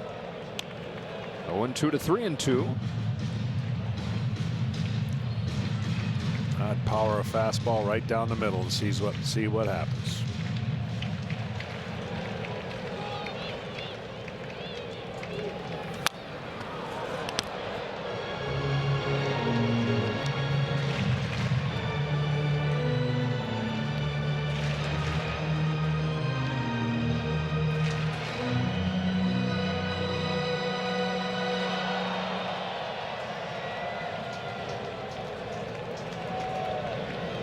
Another 3-2.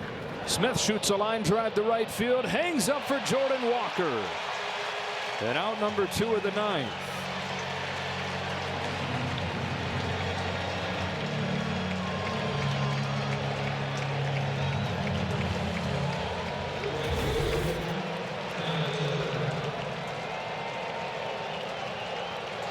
Ball came out of the lights just in the nick of time. You can see the look on his face. That perfect height to make it tough. Kyle Tucker, last hope for the Dodgers.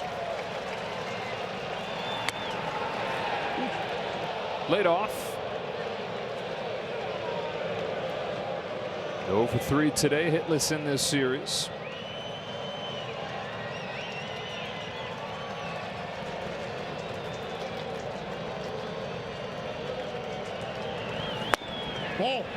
Ball 2. Ooh, I think he might get this one wrong. The catcher is challenging the call I think ball. he's saying, yeah, at why this not? point. I think he's going to get this one wrong, as good as he's been. The pitch is the ball. The count's 2-0. St. Louis has 1 challenge remaining. It's only his 4th incorrect challenge out of his first 15 tries. Nelly Marmol was telling us before the game, this guy just knows the strike zone.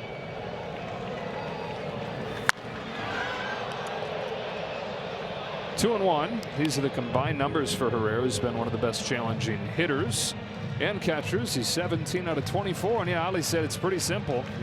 He got an eye for it. Well, what also doesn't tell the story is he just took a chance there. There was no reason not to, so that just goes against him. But up the middle. Wynn knocks it down, throws late. Tucker's on with 2 out of the 9th. eventually we're going to get stats that show challenge success rate before the 8th inning. Because you think about it, if you got 2 going into the 8th inning, you can kind of take chances, especially in the 9th. But earlier, they're going to be more important to get right. And if you do get down to 0, once you go to extra innings, you get that tank filled with 1 each extra inning. Well, Hernandez trying to keep the Dodgers' hope alive. Max Muncy's on deck representing the tying run if he could get up. Hernandez on twice in this game. And while he has not had many hits lately, he has started to draw more walks. Ground ball, diving stop by Wynn. Throw to first is late, and back-to-back infield hits for the Dodgers down to their last out of the 9th, getting the tying run to the plate.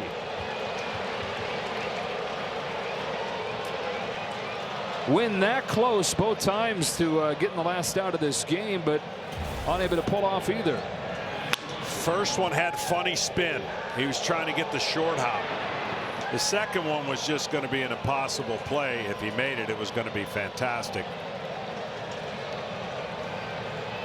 And so now the Dodgers searching for that big hit, not just today, but the last couple of weeks. Have the guy that's given them more big hits than anybody this year in Max Muncy. Single and a walk today. Well, the key here, when you're in these situations as a closer, you remind yourself, where's the one area that I don't want to get beat? And you really don't even think like that. You think about what's the one area I want to go to, and that would be away. Away and slider back foot, right? Away, make Muncy try to beat you with an opposite field home run, which doesn't happen too often. Middle in is where you're going to get beat with a fastball that could tie the game. And then that back foot slider is the swing and miss over the top. First one to Muncy is inside for ball one. Third in LA Dodger history in home runs. Max Muncy. Top 10 in the league this year with 9.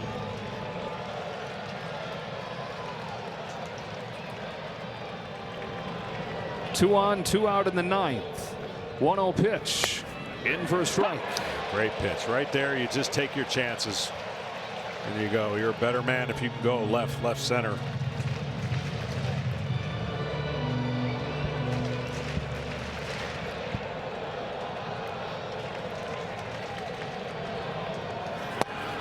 Tries to lay off and does. Ball 2. After Muncy, it's Pages. Dodgers haven't had a multi-run inning since Monday. On a 2-1 pitch, Muncy cranks a line drive off Weatherholt's glove. Just through the leather. Dodgers get on the board. The tying run is aboard on an RBI single from Max Muncy. 3-1 in the 9th.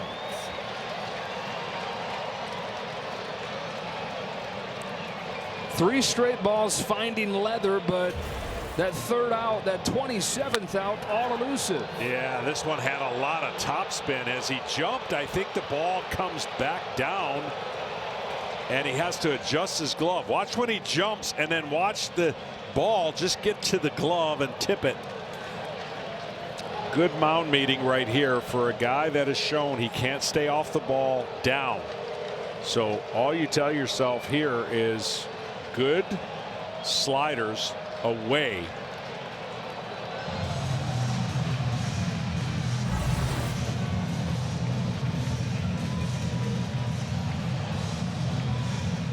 So Pages, who's top 10 in the league in runs batted in, hitting above 400 this year with runners in scoring position coming into the weekend, but down to 375. A few missed opportunities in this series, with one more coming here. And a few bad swings on pitches in the dirt. So we'll see where he can get his mind with 2 outs here and regain that discipline of the strike zone. 3 straight hits for LA, down to their last out. Tying run at first. Go ahead run at the plate.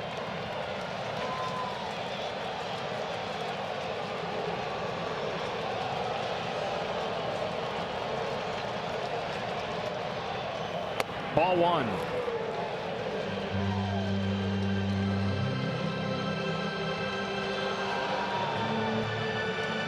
O'Brien, rare for a closer in that he does a really good job controlling the running game.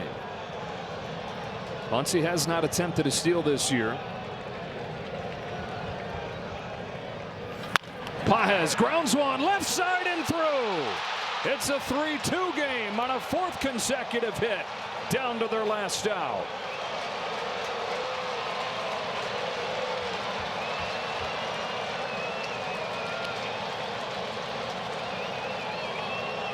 Dodgers on the year scored a bunch of runs after the 7th inning.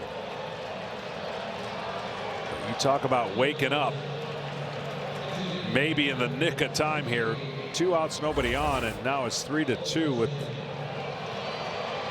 winning run at first. And Dave Roberts sends up Dalton Rushing to pinch hit for Santiago Espinal. So the fourth guy that he's used in this spot in the order over the last inning plus.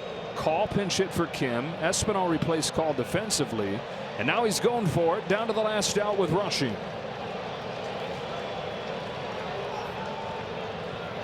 Rushing leading the majors in slugging and OPS here in his second season. 7 home runs in his first 28 at-bats. Dodgers trying to pull off an impossible 2-out rally. The 1-0 pitch in for a strike.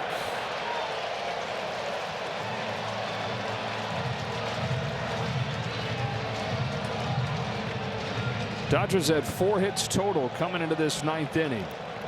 4 in a row. Rushing. Takes strike 2.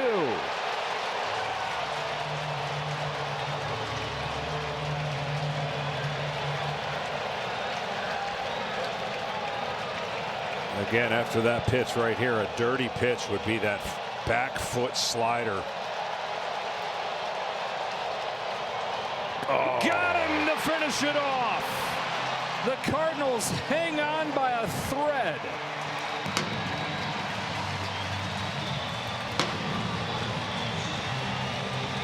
A 6th consecutive win for St. Louis, and they hand the Dodgers a 4th straight loss.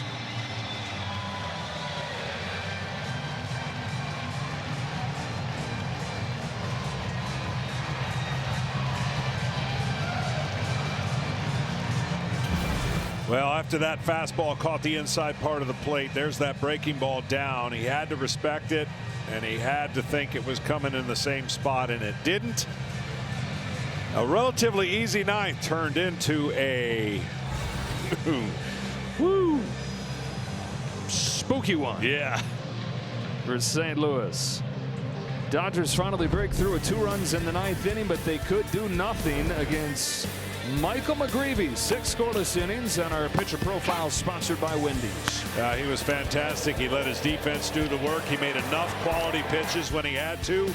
He may not have had his best stuff, but boy, oh boy, did he deliver against a stingy team, a disciplined Dodger team. So the Cardinals now with as many wins as the Dodgers. Both these teams with 20 wins. 20 and 13 apiece. Down to the field, Ken Rosenthal. Thanks, Joe. Jordan, after your 2-run homer in the 3rd, you had 6 straight hits in this series. You started the season hot, then went into a little bit of a lull, 13 games without a homer.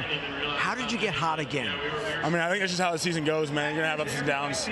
It's not going to be, you're not going to feel great every day, so you just kind of have to fight through it and just keep going and keep believing in yourself. You know you can do it, and you know you can hit, so that's what it is. You guys are 20 and 13. If I had told you before the season started the Cardinals would have the same record as the Dodgers after 33 games, what would you have said? I would have believed it. I mean, I play with these guys all throughout the minors. I know what they got. Man, we're a special team, and I can't wait to see more of it. You've had a long road to get to this point. How satisfying is it to you to come as far as you have? Yeah, man. I mean, there's still a lot of work to do, but I mean, the progress that I made, you know, is really special to me. But just a group of guys I have around me too, it's just unbelievable. You know, pushing me through the hard times for sure. So let's keep going. Jordan, congratulations. Thank you. Thanks, appreciate it. Back to you, Joe. 6 out of 8 this weekend for Jordan Walker. Home run today and a 3-2 win for St. Louis. Now the same record as the back-to-back defending champion. For John Smoltz, Ken Rosenthal, and the rest of our Fox crew, Joe Davis saying so long from St. Louis, where the Cardinals have taken the series from the Dodgers and run their winning streak to 6. Kevin Burkhardt, Eric Karros, and Dontrell Willis in our LA studios on the other side of this break.